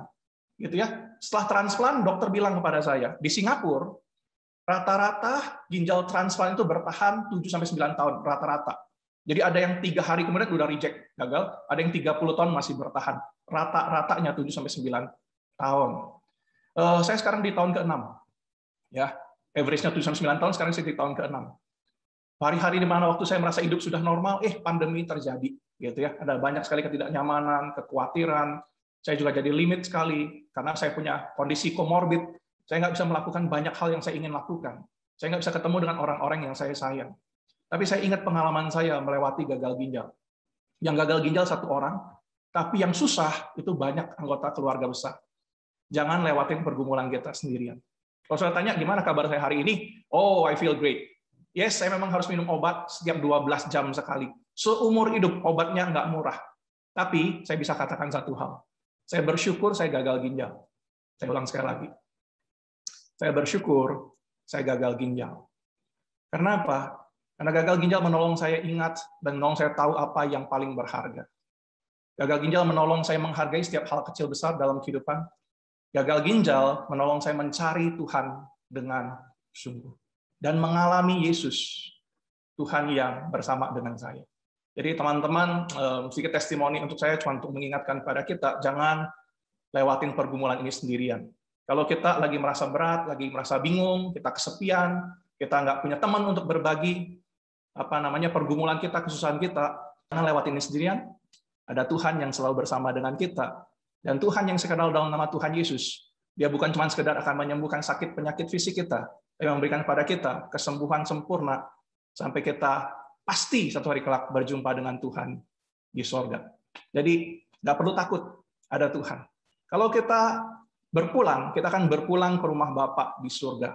Di dalam Yesus, itu adalah kepastian. Semangat terus. Saya kembalikan ke Dr. Yeni, ke Dr. Theo. Thank you banyak buat kesempatannya. Thank you Ko Will buat sharingnya. Sangat menguatkan kita semua. Kita lanjut untuk sesi tanya jawab kembali bersama Dr. Theo. Ya, kita lihat pertanyaan-pertanyaannya kayaknya banyak banget nih, Dok. Saya akan bacakan ya. Dok, kalau autoimun bisa kena COVID? Bisa. Boleh divaksin? Boleh. Boleh. Oke. Perlu konsul ke dokternya sendiri atau gimana, Dok? Perlu ya. Penyakit liver sirosis hati, apakah itu komorbid? Ya. Ya. Suami saya kena vonis kanker nasofaring, Februari baru selesai kemo 6 kali. Apakah boleh divaksin? Harus. Harus divaksin. Patokan hipertensi tekanan darah itu berapa? Kalau dibantu dengan obat, tekanan darahnya dekat ke normal, apakah itu masih termasuk resiko? Kalau diabetes, patokan HbA1c berapa yang menjadi resiko komorbid? Hipertensi 140. Bawahnya 90 sudah gitu. Bahkan kadang-kadang tekanan darah malam 135 udah kita nyatakan sebagai hipertensi itu. Terus kemudian kalau dibantu dengan obat, tekanan darah dekat ke normal, apakah masuk resiko? Tetap. Kalau ada diabetes patokan HbA1c, yang resiko menjadi komorbid. Semua diabetes adalah komorbid. HbA1c di atas 9,5 sangat-sangat membuat kita ketar-ketir sih di atas. Ya. Jadi intinya hipertensi dan diabetes itu komorbid, tapi semakin dia tidak terkontrol, semakin tinggi resikonya untuk menjadi berat gitu ya, Dok ya? Bukan jadi komorbid lagi, itu resiko mortalitas. Resiko mortalitas. Oke. Lanjut, Dok. Slide berikutnya. Ibu saya lansia 68 tahun, ada komorbid, sudah vaksin 2 kali. 1,5 bulan setelah vaksin, kena COVID dan mulai menunjukkan gejala demam, meriang, radang tenggorokan. PCR, CT di bawah 20. 2 hari lalu sesak nafas tengah malam, namun kembali normal kembali. Apa yang harus dipersiapkan untuk antisipasi supaya tidak ada gejala yang berat? Saya bukan Tuhan, di sini saya nggak tahu. Sebagai dokter, ini harus dipegang sama dokternya. Ini komorbid tinggi nih. Konsul sama dokter, minimal sama Yeni lah ya. Siap. Silahkan, ini nggak bisa lepas sendirian. Ini peranan dokter sebagai gembala ya di titik seperti ini sih sebenarnya. Yang paling penting dipantau saturasi oksigen ya, Dok ya? Ya, saturasi, tanda-tanda vital lainnya, perjalanan, respon terhadap obat-obatan. Ya, benar-benar seperti COVID itu kayak mengembalakan domba yang bandel gitu, sering belok sana, belok sini gitu, jalannya nggak jelas, terus habis itu hilang. Itu yang kurang lebih gambarannya lah gitu. Suami, lanjut deh. Dipantau ketat ya, Dok ya. Lanjut. Suami saya dirawat di Wisma Atlet karena saturasi sempat 67%. Belum divaksin, sudah 1 minggu di sana, masih ketergantungan oksigen. Pertanyaan, kira-kira sampai kapan akan terus ketergantungan oksigen? Bagaimana treatment selain posisi proning supaya tidak ada lagi ketergantungan dengan tabung oksigen? Oke, saya jawab dari mana persepsi dokter ya dalam melihat kasus seperti ini ya. Kalau dia saturasi sudah 67, artinya gambaran ini paru-parunya sendiri, yang bercakan GGO itu, kan bercakan putihnya itu berat sekali, 80% ini. Gitu ya. Bagian bawah yang biasanya dipakai full, itu udah nggak bisa itu. Jadi di sini kapan tergantung. Dia harus lewatin dulu 1 minggu ini aja masih status adalah perang. Artinya ini adalah peperangan atau inflamasi itu. Ini dia harus lewatin masa-masa ini.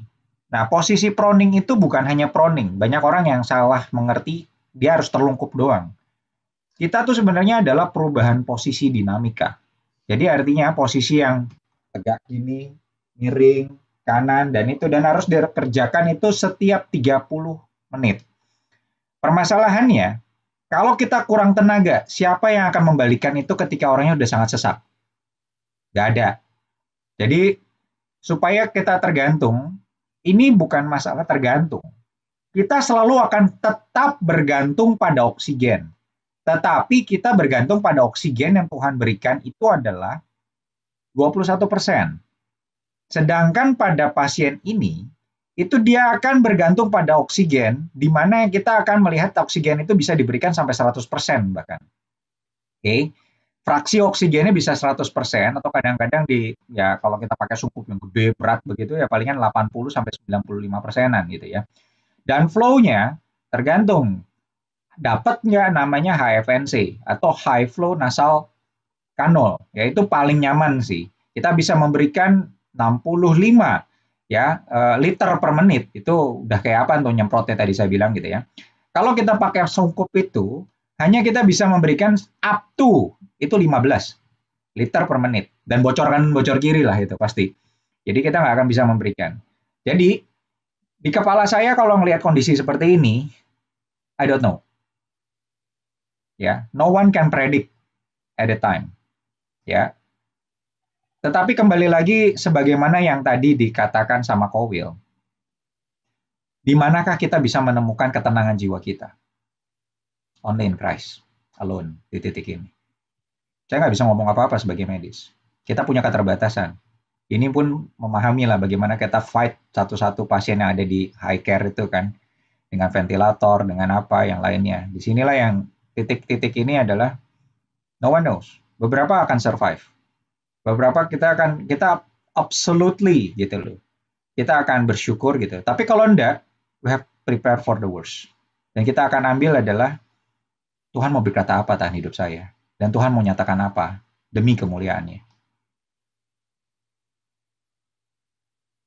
Oke. Oke, thank you, Kong. Lanjut pertanyaan berikutnya. Untuk anak-anak yang terpapar COVID dan hanya menunjukkan gejala pilek, apakah aman menggunakan obat? Kayaknya di luar topik kita hari ini ya. Sebenarnya aman, tapi hati-hati. Sebenarnya anak-anak dilihat lagi, konsul lagi ke dokter anaknya. Karena sekarang beberapa anak pun mendebarkan gitu. Tiba-tiba dia langsung turun. Bahkan dengan yang gini, persentase anak-anak yang menjadi kasus berat dan meninggal pun tinggi gitu loh. Kita nggak bisa anggap mengeneralisasikan gitu loh. Ya, sekalian iklan, kita akan ada sesi COVID khusus anak bersama GII, akan bersama dokter spesialis anak hari Jumat minggu depan ya. Next question, saya diabetes, hipertensi, dan Hashimoto positif 1 minggu, sekarang sudah 3 minggu, tapi masih suka meriang, sakit kepala, di dimer 450-an. Saya baru PCR lagi hasil negatif, tapi kenapa saya nggak enak badan? Bagaimana? Oke, saya ngerti. Ini selalu di dalam badan nggak enak, kita selalu cari kambing hitamnya.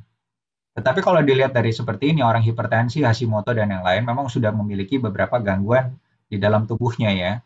Tetapi relatif orang-orang yang seperti ini bisa hidup bahkan lebih healthy daripada orang yang nggak punya sakit apa-apa gitu ya. Nah, ketika dia ada badan merasa nggak enak, nah inilah bagaimana peranan untuk olahraga, kembalikan gaya hidup sehatnya, optimalkan. Ya, fungsional ininya oke lah. Kalau ngelihat di dimer cuma 450-an, ini sebenarnya bukan gambaran dari darah kental ya, tetapi ini gambaran dari inflamasinya dan kayaknya di sini inflamasinya moderate lah, ringan sampai moderate dan relatif ada chance untuk bisa menghargai hidup dan kita saatnya adalah mengoptimalkan dengan cara berolahraga. Kita saat berolahraga itu bisa dalam satu hal yang saya perenungan gitu ya. Dengan kita berolahraga, kita bisa bersyukur sama Tuhan akan kapasitas tubuh kita, what we can do to glorify the Lord. Gitu ya. Disitulah Tuhan juga memberikan kenikmatan ketika kita bisa melakukan dan ada endorfin di situ. Dan kita bisa merasakan badan kita jadi enak. Tetapi bukan memberhalakan tubuh kita terhadap olahraganya. Tetapi kita juga bisa merasakan Tuhan masih memberikan anugerah. Pertanyaannya adalah, what should I do if I live? Ya, Dok. Lanjut. Kalau fungsi vaksin untuk komorbid bagaimana? Berapa lama vaksin bertahan dalam tubuh kita? Fungsi vaksin melindungi. Kalau bisa nggak kena sakit, memberikan kekebalan, itu nomor 1. Kedua, kalau kena, tidak jadi berat. Kalau berat, nggak jadi mati. Itu nomor 1 lah. Berapa vaksin lama untuk dalam bertubuhnya? Sampai sekarang, hypothetical size like. Too soon to answer. Nggak tahu. Ya, masih belum tahu ya Bapak Ibu. Lanjut. Next slide. Saya pria 57 tahun, mengalami kolitis ulceratif, mudah diare. Apakah saya boleh divaksin? Boleh. Boleh. Saya mau kasih gambaran sedikit nih, ilustrasi ya. Ini orang kena divaksin even untuk AZ yang sendiri yang paling menakutkan gitu ya, dengan kipinya gitu ya. Karena orang paling takut AZ lah gitu ya sekarang. Itu resikonya ketabrak mobil kita nyebrang, itu lebih gede ketabrak mobil depan daripada dia kena kipi beratnya dari AZ gitu loh. Terus amit-amit gitu ya. Dia itu hampir sama sebenarnya kayak kita kesambar geledek di siang bolong. Itu resikonya yang timbul. Jadi ya gambaran kasarnya hampir seperti itu. Karena dia timbul ini setelah 17 juta orang dikumpulin sekitar 30-an sih, memang 23 orang sih sebenarnya yang kena gitu loh. Tapi kejujurannya saya harus bilang adalah AstraZeneca sangat jujur. Hal yang sekecil ini pun dia izinkan untuk dipublish. Itu luar biasanya, dia sangat-sangat jujur. Ini perusahaan memang dari dulu saya bilang untuk masalah kejujuran atau credibility dalam hasil reporting ini luar biasa AstraZeneca. Ya, kemudian dengan hal ini dia kasih tahu, tetapi bagaimana kita menginterpretasinya. Yang letak permasalahan adalah bagaimana kita menginterpretasi terhadap sebuah data dan informasi. Inilah saatnya untuk kita belajar untuk bersama-sama bijaksana. Ya, jadi vaksin aman, termasuk juga AstraZeneca itu aman ya dok ya? Ya. Berikutnya, saya mau tanya untuk penyakit varises yang sudah cukup banyak di area kaki, apa bisa divaksin dan vaksin apa yang cocok untuk penderita varises? Saat ini apapun, karena kita butuhnya adalah bukan vaksin yang cocok, tetapi bagaimana memberikan proteksi sedini mungkin, gitu loh, di tengah dengan pandemiknya. Kita udah agak telat sih sebenarnya kalau lihat dengan kejadian ini terjadi gitu. Sangat-sangat sedih. Kalau bisa mungkin lebarannya saya pundurin gitu di akhir tahun kali ya, digabung sama Natalan kali. Jadi kita nggak kena di sini dan vaksinasi kita sudah mencapai mungkin sekitar 60%-an saat itu. Lanjut dok, kalau rheumatoid arthritis, apakah termasuk komorbid? Ya, semua penyakit yang menyertai dan memiliki kecacatan itu adalah komorbid. Oke, lanjut slide berikutnya. Untuk orang tua dengan komorbid diabetes sudah dirawat di rumah sakit 10 hari. Hasil PCR terakhir masih positif dengan CT21. Apa yang harus diperhatikan? Apa yang bisa ditingkatkan? Obat vitamin apa yang bisa menunjang? Oke, kalau 10 hari ini masih sufficient. Sebenarnya kalau dihitung dari perjalanan penyakit kalau di awal, ini kemungkinan hari-hari ke-14-an. 21 menandakan memang ini cukup berat sih, nggak naik-naik dia juga. Tapi mesti dilihat dengan hal-hal penunjang yang lainnya. Ini kembali lagi ke tim dokternya, tapi saya hanya bisa memberikan gambaran lah, kayak jurus cenayangnya aja lah, apa yang kita biasa hadapi dari hari demi harinya gitu ya. Apa saja yang perlu ditingkatkan vitamin? Sebenarnya obat-obatan apapun yang diberikan dari dokter asal dia bisa makan, itu udah cukup sih.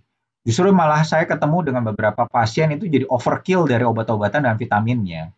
Otomatis sekarang kita menjadi lebih wise karena kita akan eskalasi itu dengan lebih cepat jika kita menemukan gambaran di mana dia sudah titik turning point-nya gitu ya. Jadi rata-rata kita akan mulai mengekskalasi itu bisa di hari ke-5, ke-7 gitu loh. Bahkan checkpoint di hari ke-10. Dulu kita babat aja semuanya sampai hari ke-14, tapi kalau kita lihat cost efektifnya kayaknya nggak dapat gitu. Lebih banyak kadang-kadang adverse reaction dari pengobatan-pengobatan kita ya. Apalagi dengan data-data awal dengan pengobatan tatkala kita masih pakai HCQ gitu ya. Mual-mual, muntah-muntah, nggak enak gitu ya. Aduh, ya sudahlah, kita akan menikmati deh kadang-kadang kalau kita jadi penyintas di saat itu. Oke, lanjut ya dok. Bagaimana mengatasi sesak nafas? Mungkin ini khususnya untuk pasien yang Ya, dengan komorbid ya dok ya? jadi kalau udah kasak nafas atau komorbid, jadikan itu nomor 1 sebagai tanda, yang dimana kita harus minta pertolongan. Kedua, ketika dia sesak nafas, biarlah kita lakukan apa intervensinya. Tapi apa yang bisa dilakukan? Latih otot nafas. Nah, sekarang otot nafas yang latihannya gimana? Kita kalau masih ada energi, kita bisa menggunakan otot-otot nafas kita yang gede-gede itu loh. Ya, jadi interkostal di antara iga kita itu bisa. Tetapi yang sebenarnya kita lebih efisien dengan menggunakan otot diafragma. Karena itu akan menggunakan less energy. Tetapi banyakkan orang itu kalau nggak latihan nyanyi gitu ya, atau dia perenang, ya kemungkinan dia akan tidak seefisien itu dalam menggunakan otot bantu nafasnya. Gitu ya. Ini yang jadi beda. Lanjut. Lanjut, hipotiroid apakah termasuk komorbid? Dia apalagi tidak terkontrol. Oke. Apakah bekas pasien kanker usus sudah selesai kemoterapi boleh divaksin? Vaksin apa yang Harus. ini? harus divaksin. Apapun aja ya. Kalau takut ya udahlah Sinovac aja. Yang paling sedikit timbul kipinya kalau pakai AZ meriang pusing habis itu. Ya, boleh divaksin jadi ya Bapak Ibu. Lanjut slide berikutnya. Kalau ada komorbid tapi masih terkontrol, apakah boleh divaksin? Boleh. Orang komorbid harus bagaimana supaya stamina tetap terjaga? Nomor 1, penyakit terkontrol. Kedua, latihlah sisa cadangan fungsi tubuh seoptimal mungkin. Disitulah kita akan menjadi rasanya jadi manusia. Oke, jadi kontrol penyakitnya baik-baik, dan yang kedua latihan fungsi tubuh ya, olahraga yang baik gitu ya. Kalau penderita COVID sudah bergejala, apakah penggunaan obat antivirus seperti Avigan masih diperlukan, Dok? Ya, Masih. karena kita akan melihat kejar-kejaran dengan replikasinya, di mana masih ada peluang sih kita untuk menekan replikasi tersebut. Nah, nomor satunya memang kita kadang-kadang main yang saat ini, trennya nampaknya kita akan hantam dia, kalau bisa dengan IV, yaitu kita, tapi obatnya cukup mahal ya, sampai sekarang ya, remdesivir ya. Tapi itu efek juga baru kita akan dapetin setelah 3 hari dari pengobatan. Otomatis adalah yang strategi pertama untuk melihat pasiennya besoknya follow up itu udah rasa enakan, itu dexamethasone kita sih yang udah kerja sekitar 12 jaman itu udah mulai, dok kayaknya saya lebih segeran deh dok gitu loh. Tapi begitu kita turunkan nih, kelayangan deh turun gitu loh. Karena ya replikasi virusnya masih cukup tinggi, bagaimana respon tubuhnya juga masih belum ini, dan sisa-sisa apa yang dampak dari kerusakan yang dia masih cukup besar. Oke. Lanjut, jadi antivirus bermanfaat ya dok ya. Apakah minyak kayu putih bisa menangkal virus? Bisa kalau nggak ketemu orang yang sakit COVID-nya sih. Jadi memang ini yang jadi visi ya sebenarnya. Jadi minyak kayu putih memang memiliki beberapa, tetapi dia nggak akan sekuat itu dalam menangkal virusnya gitu ya. Jadi akhirnya ya kalau dibilang gitu, hitam di atas putih kalau ditaruh gitu ya, virusnya kalau nggak mau masuk ke dalam tubuh manusia, jika itu ya bisa, ya apapun sebenarnya dalam alam yang punya sifat dengan desinfektan itu bisa bisa nonaktifkan virus. Tetapi not that big. Ketika kita kena semburan dan kita tanpa proteksi dengan masker, we got the viral dan kita nggak tahu tubuh kita akan berespon apa terhadap virus tersebut. Jadi harus wise terhadap berita-berita yang beredar ya dok ya. Ya. Termasuk susu beruang juga itu ya dok. Ya. Oke, bagaimana dengan penderita Stevens Johnson syndrome? Apakah ada kiat untuk menghadapi COVID? Catat obatnya yang bikin Stevens Johnson syndrome supaya kita nggak pusing. Dan kita nggak akan jatuh ke dalam kesalahan kedua. Karena ini biasanya adalah suatu reaksi dari respon tubuh terhadap protein atau sesuatu hal yang lain yang terkandung di dalam antibiotika atau obat-obatan nyeri gitu ya. Nah, itu kita harus ingat deh, kira-kira obat apa gitu yang timbul. Oke, jadi ingat obatnya baik-baik dan kasih tahu ke nakes yang kasih obat nanti ya. Saat badan kita merasa nggak enak yang mengacu pada gejala COVID, apakah kita harus buru-buru ke dokter atau kita isoman dulu? Kalau sekarang tracing dan detect. Dan yang akan lebih tegas, kita selalu akan subjektif pada diri kita sendiri. Kita butuh orang yang objektif. Go to the doctor. Tapi harus kita sadar dan kita jangan melakukan paparan terhadap orang lain. Oke? Nah, ini kita akan datang, konsultasi sekarang bisa dilakukan secara tele, pergilah ke tempat di mana kita bisa melakukan PCR, dan tunggu dengan PCR-nya, sepertinya biasa setelah tele, obat-obatan pertama sudah bisa langsung dikirim. Biasanya itu obat-obatan, ya apapun itu adalah obat-obatan simptomatik, kemudian setelah hasil keluar, konsultasikan kembali. Ya, setelah itu nanti plan-nya baru dibuat dari situ. Paham ya? Ini saya ngajarin ini supaya ngelihat bagaimana cara kita berpikir dan membuat kita lebih enak gitu loh ya, Yan. Ya, ada juga soalnya yang pernah ngomong dok, banyak yang udah tahu nggak enak badan tapi masih keluar-keluar makan di luar gitu karena nggak mau cek. Kalau nggak cek kan nggak ketahuan gitu.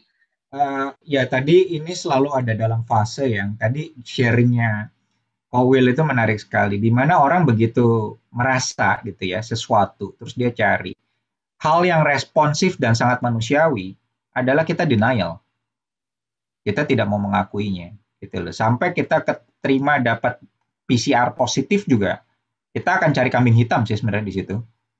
Siapa gitu. Kita sampai kapan kita melihat tadi sampai titik itu yang saya ada satu turning point di mana kita settle, kita menerima dan kita mau berjalan bersama. Ya saat ini kita menerima diagnosa, berjalan bersama dengan Tuhan dan berjalan bersama dengan ya itunya, rekan sekerjanya. Salah satunya adalah nakes ya. Bukan hanya dokter saja sih. Dan kita juga berjalan bersama dengan tadi yang satunya lagi yang menarik adalah social workers. Jadi kita perlu untuk hand in hand lah di titik yang saat ini sepertinya. Oke? Oke, Dok. Terapi orang yang kena COVID harus dengan obat atau cukup dengan vitamin C, D, dan zinc? Tergantung kasus. Tapi tahu dari mana? Dokternya aja yang jadi wasit. Oke, lanjut, Dok. Kalau sudah pasang ring, apakah masih termasuk komorbid? Ya, jantung yang sudah diringin itu bukti cintanya kepada dunia ini gitu loh. Kalau enggak udah pergi kayaknya. Oke. Banyak teman saya yang sudah vaksin tapi malah kena. Apakah karena stamina-nya turun jadi tetap kena? Kalau dilihat kita ini harus jelasin banget ya. Ini visi nih gitu ya. Orang yang sudah vaksin jadi kena itu lebih sedikit daripada orang yang tidak divaksin dan kena. Oke, ini adalah efek protektifnya. Kita hitungan data. Memang kita harus bilang bahwa Sinovac itu 67, artinya dia cuma proteksi sekitar 2/3. Ya, sepertiganya itu akan kena lagi gitu loh setelah divaksin.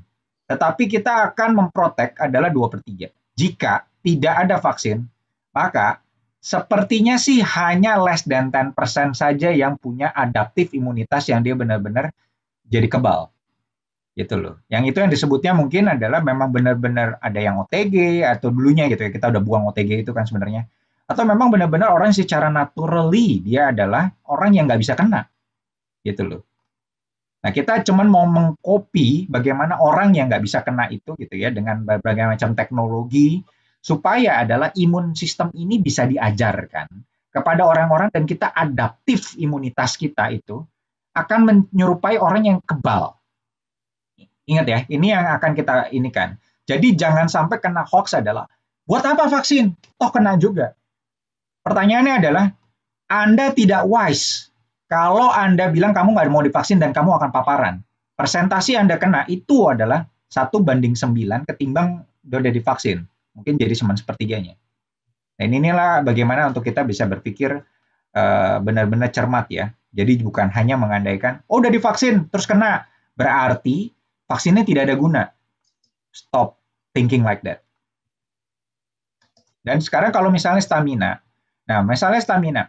Ada orang memang pada dasarnya ketika dia tidak pada dalam status health-nya, itu pun adaptif imunitasnya tidak akan terbangkitkan. Jadi sebenarnya adalah bagaimana kita tahu kita masing-masing kita jaga. Hampir sama seperti orang yang memelihara minyak itu loh.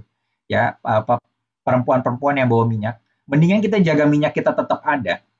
Dan ketika kita dikasih vaksin, lalu mana yang akan nyala juga kita nggak tahu daripada kita nggak isi minyaknya. Dikasih apinya kemudian kita nggak bawa lentera itu, gitu loh. Ini kurang lebih sedikit biblical mungkin lihatnya akan seperti itu. Jadi kita akan melihat lebih bijak lah dalam hal ini. Jadi tetap harus divaksin ya, Dok ya? Saat ini ya ini salah satu policy kita sih.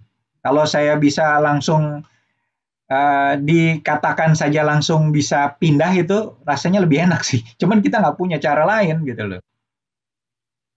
Oke, kita lanjut ke pertanyaan berikutnya. Apakah masih ada? Habis. Oke, pertanyaannya sudah habis. Oh, masih ada. Oke. Oh, masih banyak. Gimana? Oke. Beda varian Delta yang lama itu pada daya sebar atau kerusakannya juga, Dok? Nah, ini varian of concern. Ya, jadi varian of concern ini masih tetap kita teliti, kita lihat sifatnya. Sejauh ini yang saya amati dan data yang ada adalah kemampuan daya transmisinya yang tinggi. Untuk kerusakannya masih sama sih. memang tetap aja belum menjadi, tetapi tekanan kepada medis sangat besar karena jumlah orang yang kenanya itu lebih besar. Jadi begini, dulu kita mungkin satu daerah itu hanya 100 orang yang kena. Jadi yang berat itu sekitar 5% yang masuk ICU. Cukuplah ICU-nya, kita punya ICU 30 misalnya gitu loh. Sekarang yang kena 2.000 dalam satu daerah. Jadi kira-kira 20 kali 5%. 100 mau taruh di mana kalau kita punya cuma 30. Akhirnya kita 30, mungkin dari 30 pun yang masuk ke ICU. Rasanya sih kemungkinan 10%. Jadi 10 orang yang akan selamat. 20-nya enggak. Terus kemudian kalau kita punya 100, yang nggak masuk itu udah nggak tahu, itu tinggal anugerah saja itu sih semata. Mudah-mudahan dokternya saja yang salah untuk memberikan diagnosanya. Mungkin dia sedang-sedang, kita bilang berat. Karena dokter itu kadang-kadang suka overprognostik gitu loh ya. Nah ini kesalahan biarin dibebanin pada dokter deh gitu loh. Tetapi ya jelas deltanya menimbulkan daya sebar yang sangat tinggi sekarang ini. Tetapi jangan lupa bahwa selain delta yang concern buat kita juga ada gamma yang sebenarnya dia punya daya sebar secara theoretically, hypothetically-nya dia lebih cepat gitu ya dibandingkan dengan varian yang lainnya. Dan kita seringkali kan kita heboh-hebohan aja, kita nggak melakukan genome sequencing yang sangat rapih gitu ya, nggak semuanya gitu loh. Otomatis ini yang kemungkinan lolosnya masih lebih banyak. Oke. Ada kawan dok, autoimun kena COVID, bagaimana menyikapinya? Sejauh ini pasien-pasien autoimun gitu ya, kalau dia terkendali, COVID-nya relatif jinak-jinak ya. Oke. Itu yang saya dapetin sih sejauh ini. Ya, jadi nggak perlu terlalu khawatir gimana ya. Bukan yang merah ya tadi, bukan yang merah, dia termasuk yang ya sedikit abu-abu itu loh. Oke. Penyintas autoimun layak vaksin atau enggak sih sebenarnya? Apakah ada tips khusus penyintas autoimun dalam menghadapi pandemi? Layak, kontrol ke dokternya, minta suratnya, terus divaksin. Supaya orang vaksinnya nggak pusing. Nanti udah datang ke tempat screening, terus ngomong ayo autoimun, yang screening itu cuma tanya, sudah berobat? Sudah ada tanda kelayakan vaksin? Kalau sudah ada, ACC. Ya. Oke. Papa saya kena COVID, sudah hari ke-17, demam sudah tidak ada, sisa lemas dan mual saja, punya komorbid, jadi minum obat untuk penyakit-penyakitnya. Saat ini susah makan, hanya bisa minum susu murni atau Peptisol. Bagaimana menurut dokter? Perlu asumsi apa untuk menangani lemas ini? D-dimer cukup tinggi dan dianjurkan untuk minum obat pengencer darah 2 kali sehari. Lanjutkan obat. Kalau di titik ini ya, saya bukan menjadi patokan, tetapi saya coba jelasin ya, nanti kembali lagi ke dokter yang megang nih mestinya nih ya. Kalau dia 17 kondisinya masih begini, ini minimal sedang. Mungkin sedang berat yang selamat sih kayaknya ya. Bersyukur dia nggak harus pakai support organ yang lain-lain. Tetapi ini adalah sisa-sisa appetite itu biasanya korelasi dengan beratnya inflamasi. Jadi memang kadang-kadang kita harus tekan beberapa antiinflamasinya, juga mungkin ya beberapa obat-obatan, walaupun saya nggak katakan di sini, tetapi ada beberapa yang bisa menjadi golongan steroid yang bisa memacu untuk appetite ya. Mungkin bisa dikasih. Tapi concernnya adalah hati-hati karena semua steroid itu juga akan meningkatkan resiko untuk terjadi bekuan darah gitu ya. Ini yang ya ini mah mesti dokter lah yang nanganin, nanti pelan-pelan kita lihat. Dan ini yang kita sebutnya adalah beberapa hal kalau dia udah lewat dari hari ke-14, ini yang kita harus lihat post-COVID-nya. Bisa sangat long atau dia short. Oke. Oke. Lanjut, saya breast cancer survivor sudah 18 tahun. Sebaiknya saya WFH atau bisa WFO karena dapat giliran Juli 1 minggu. Saya biasa ke supermarket, apakah masih bisa atau sebaiknya go shop atau online saja? Masih bisa, asal APD-nya bagus. Kalau bisa, saran saya N95. Gitu loh, dan double masker. Seperti apa yang kita lakukan untuk medis, itu pun bisa jebol sih.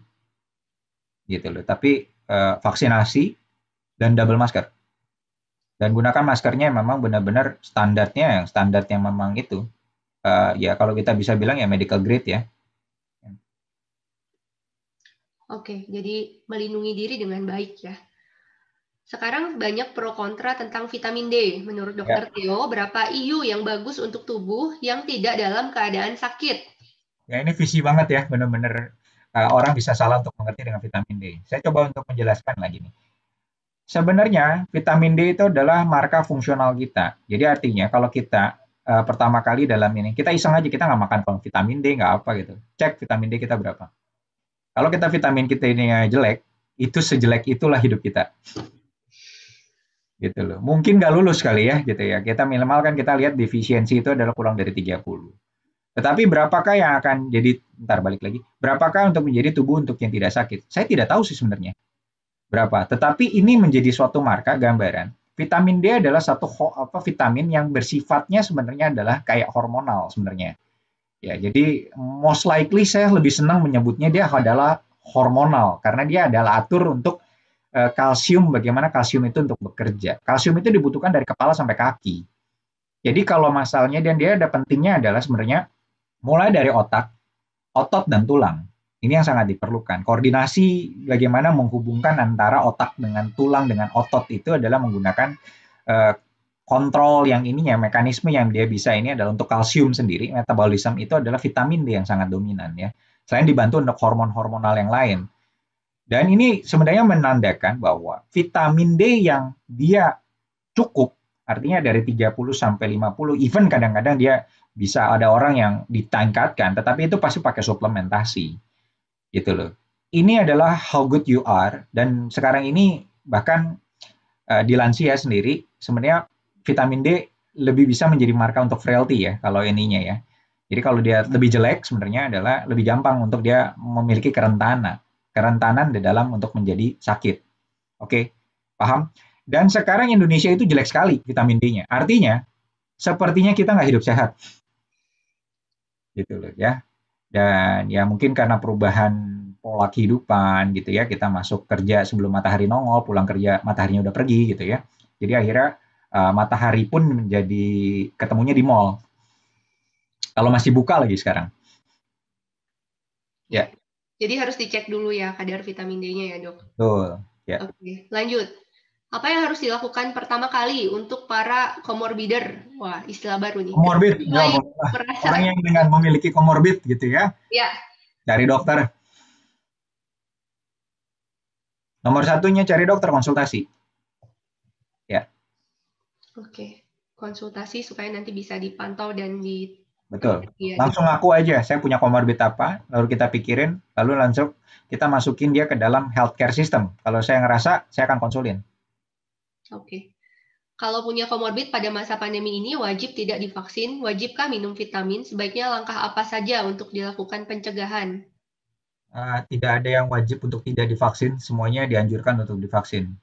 Jadi vaksin itu diwajibkan setengah memaksa, tetapi kita juga kalau pilihan nggak mau, silahkan siap untuk terima risikonya. Itu aja sih. Oke. Bagaimana membedakan gejala COVID dengan gejala flu batuk biasa pada orang dengan komorbid? Awal nggak bisa. Semua gejala flu kita akan berpikir adalah COVID duluan ketimbang kita mikirin ada influenza. Itu di logikanya kami. Ya, itu membuat kita lebih gampang ya, dan kita nggak usah tarik urat ketika suruh mereka PCR ya. Karena semua orang dengan flu symptoms, kita akan semuanya untuk PCR sih pasti sekarang. Oke. Jadi cek aja PCR ya, Dok ya? Ya. Oke. Kalau LDL tinggi, apakah berpengaruh konsumsi vitamin D3 dengan mikrogramnya 50 atau 2000 unit dan suplemen B-Komse? Jawaban jujurnya saya nggak tahu. Beneran, nggak tahu. Tapi LDL tinggi itu resiko tinggi. Jadi yang di sana. Nah, konsumsi vitamin D-nya mau 1000 atau enggak 1000, sebenarnya kita lihat adalah seberapa jeleknya kualitas hidupnya dia. Dan kita mau masukin suplementasi itu, seberapa dia akan bisa diutilize sama tubuh dan functionnya jadi menarik. Saya tidak suka melihat kadar, saya lebih senang untuk melihat adalah functionalnya. Tapi masalahnya marka kita untuk melihat functional, kalau ini kan cuma melihat kadarnya. Jadi how good you are after vitamin D-nya tercapai, itu menjadi functionalnya. Untuk melihat functionalnya, ini agak susah. Mungkin suruh tes kesegaran jasmani kali ya.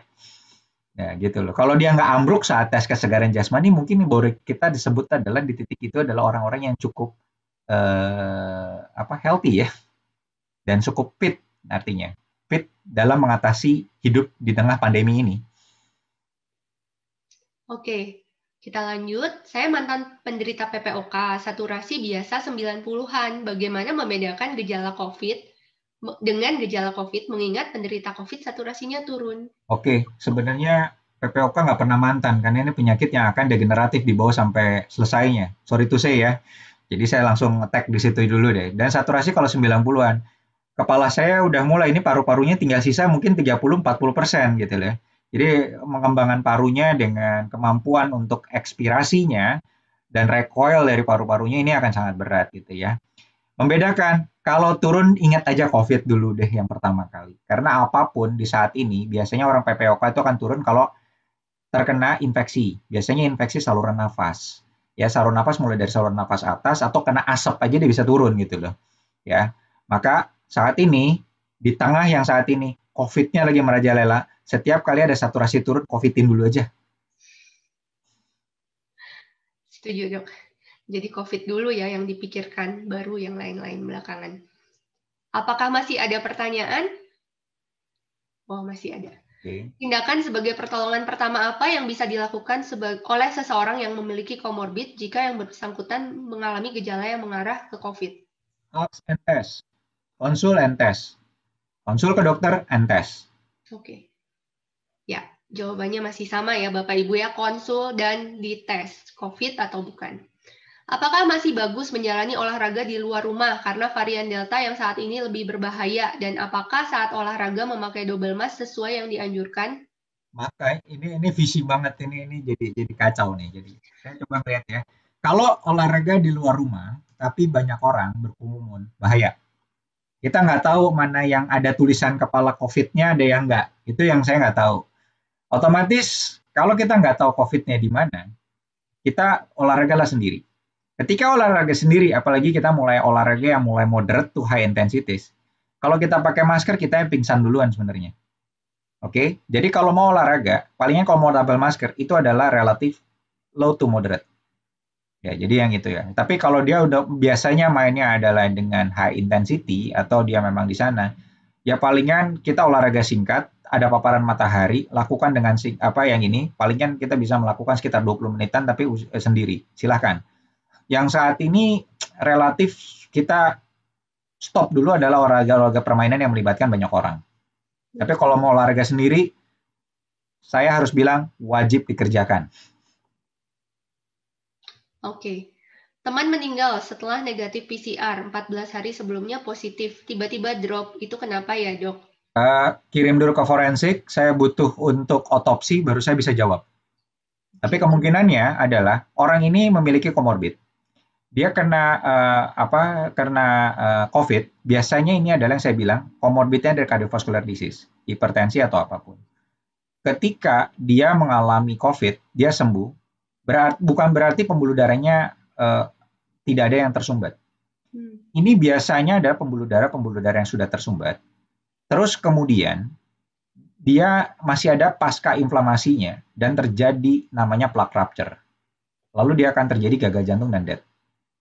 Ini biasanya ada penyebab kematian yang relatif sifatnya adalah vaskuler ya, baik itu cardiovascular disease maupun cerebrovascular disease. Mungkin di situ. Tapi kalau kenapa matinya saya harus otopsi. Baru kira-kira ya Dok ya, seperti itu ya. Ya kalau pakai cenayang mungkin begitu gitu ya, tapi saya nggak bisa membenarkan. Oke. Saya umur 66 tahun, saat ini sedang isoman, sudah 8 hari tes antigen positif, saya punya komorbid polisitemia.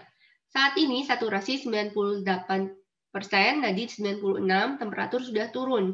Apa yang harus saya perbuat agar komorbidnya tidak terpengaruh? Oke, pertanyaan saya, dokter penanggung jawab atau dokter pendampingnya siapa? Silakan dikonsultasikan ya. Jadi kalau ngelihat dari status gambaran begini, saya kalau ngasih agak hati-hati juga nih ngasih ininya. Saat ini sih kalau untuk menenangkan statusnya ringan, gitu ya. Tapi tetap harus konsultasi karena ya ini saya bilang kita nggak cukup punya data bagaimana mengamati penyakit ini pada orang-orang yang aneh-aneh gitu loh. Ya. Dan kita harus lihat, setidaknya dokter itu akan coba untuk masuk dengan saya pemantauan. Satu, karena orang-orang memiliki ini gangguan darah sih. Filositemia tuh minimal darahnya kebanyakan untuk angkut oksigen. Itu good things-nya lah gitu ya.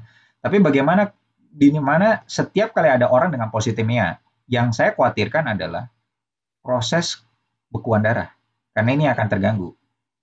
Dan tergantung juga obat-obatan, daripada dia minum obat-obatan aneh-aneh yang lain, malah jadi kita nggak bisa bertanggungjawabkan dan saya nggak bisa tracking lagi. Sejatinya sih ini konsul, lihat, pantau. Oke. Jadi sebaiknya ada dokter yang mendampingi ya, Dok ya? Iya. Oke. Apabila orang sakit di swab PCR beberapa kali negatif, beberapa kali ronsen normal, tapi semua lab mengarah jelas ke diagnosa COVID-19 seperti fungsi ginjal turun, D-dimer CRP ferritin tinggi, white blood count turun. Ini kayaknya yang konsul dokter nih ya. Dan lalu apakah bisa orang sakit tersebut didiagnosa COVID-19? Kalau kita nggak ketemu PCR COVID-19 ini nggak bakal bisa kita masukin dalam kategori penyakitnya gitu loh. Walaupun gambaran klinisnya lebih mengarah ke sana, karena ini sepertinya kita harus mengarahkan ini another viral yang lain, gitu loh. Ya ini masih ada beberapa hanta juga misalnya begini, yang dimana adalah fungsi ginjal yang turun. Tetapi biasanya COVID itu nggak directly mengganggu ginjal gitu loh. D-dimer tinggi nggak menjadi gambaran, ferritin tinggi juga ada menandakan inflamasi. Tolong pikirkan adalah gambaran yang sekarang udah mulai musim hujan yang kagak jelas, naik turun itu antara lepto atau hanta bisa menjadi salah satu alternatif diagnosa. Oke. Check up terakhir setahun yang lalu semuanya baik, usia 57 tahun, ada Parkinson sejak 44 tahun. Neurologis. Ya, boleh divaksin ini, Mas. Boleh divaksin ya. Oke, Bapak Ibu. Ini pertanyaannya, apakah masih ada? Ya, karena waktunya terbatas dan pertanyaannya masih banyak, kita batasin mungkin satu slide ini lagi ya, Dok ya? Boleh. Boleh ya? Oke. Lanjut. Slide yang terakhir ya Bapak Ibu ya. Saya wanita 51 tahun dengan rheumatoid arthritis, thalassemia beta minor. Apakah bisa divaksin? Vaksin yang cocok apa? Sama tadi boleh apapun ya. Boleh. Kalau mau tenang-tenang ya pakai Sinovac lah. Oke. Ibu saya sedang kena COVID. Usianya 65 tahun, sedang isoman, ada komorbid diabetes dan hipertensi. Hari ini hari ke-6 sejak awal gejala. Apakah boleh dikatakan sudah lewat masa kritis? Kondisi ibu sudah mau makan, demam naik turun, pusing yang terus-terusan masih lemas, kadang mual, tapi sudah nggak muntah. Gejala awal muntah-muntah terus, tapi sekarang mual saja. Oke, pertanyaan saya sama. Konsul ke dokter, ada yang pantau. Saat ini kondisinya ini titik ke-6, hari ke-6 dari gejala awal masih akan it's still a long journey, 1 mingguan lagi ya. Ya. Well, ini masih jadi roller coaster. Kita juga nggak tahu apa yang terjadi pada esok gitu loh. Cannot predict di titik ini. Hari ke-6 masih belum bisa diprediksi ya dok ya? Nah, kecuali saya punya marka yang segambreng gitu ya, termasuk panel sitokain saya punya, mungkin saya punya agak data yang saya bisa interpretasi gitu. Kalau cuman data begini, wah ini mah kacau nih. Ada nggak sih dok hari keberapa gitu, misalnya hari ke-10 atau hari ke-14, kalau saturasi oksigennya bagus, udah aman terus gitu? Nggak terlalu ya, saya agak-agak nggak berani terlampau overestimated, nanti itu overconfidence. Oke. Nah, nomor 1 dokter itu musuhnya mesti diketok dulu adalah overconfidence yang di kepalanya itu loh. Ya, jadi tetap harus waspada dan tetap dipantau ya dok ya? Iya. Oke.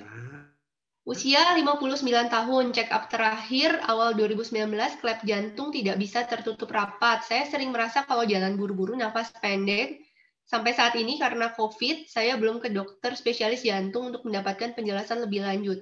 Bagaimana saya harus menjaga diri supaya bisa lebih tahan dan tidak mudah terinfeksi COVID? Saya sudah vaksin 1-2.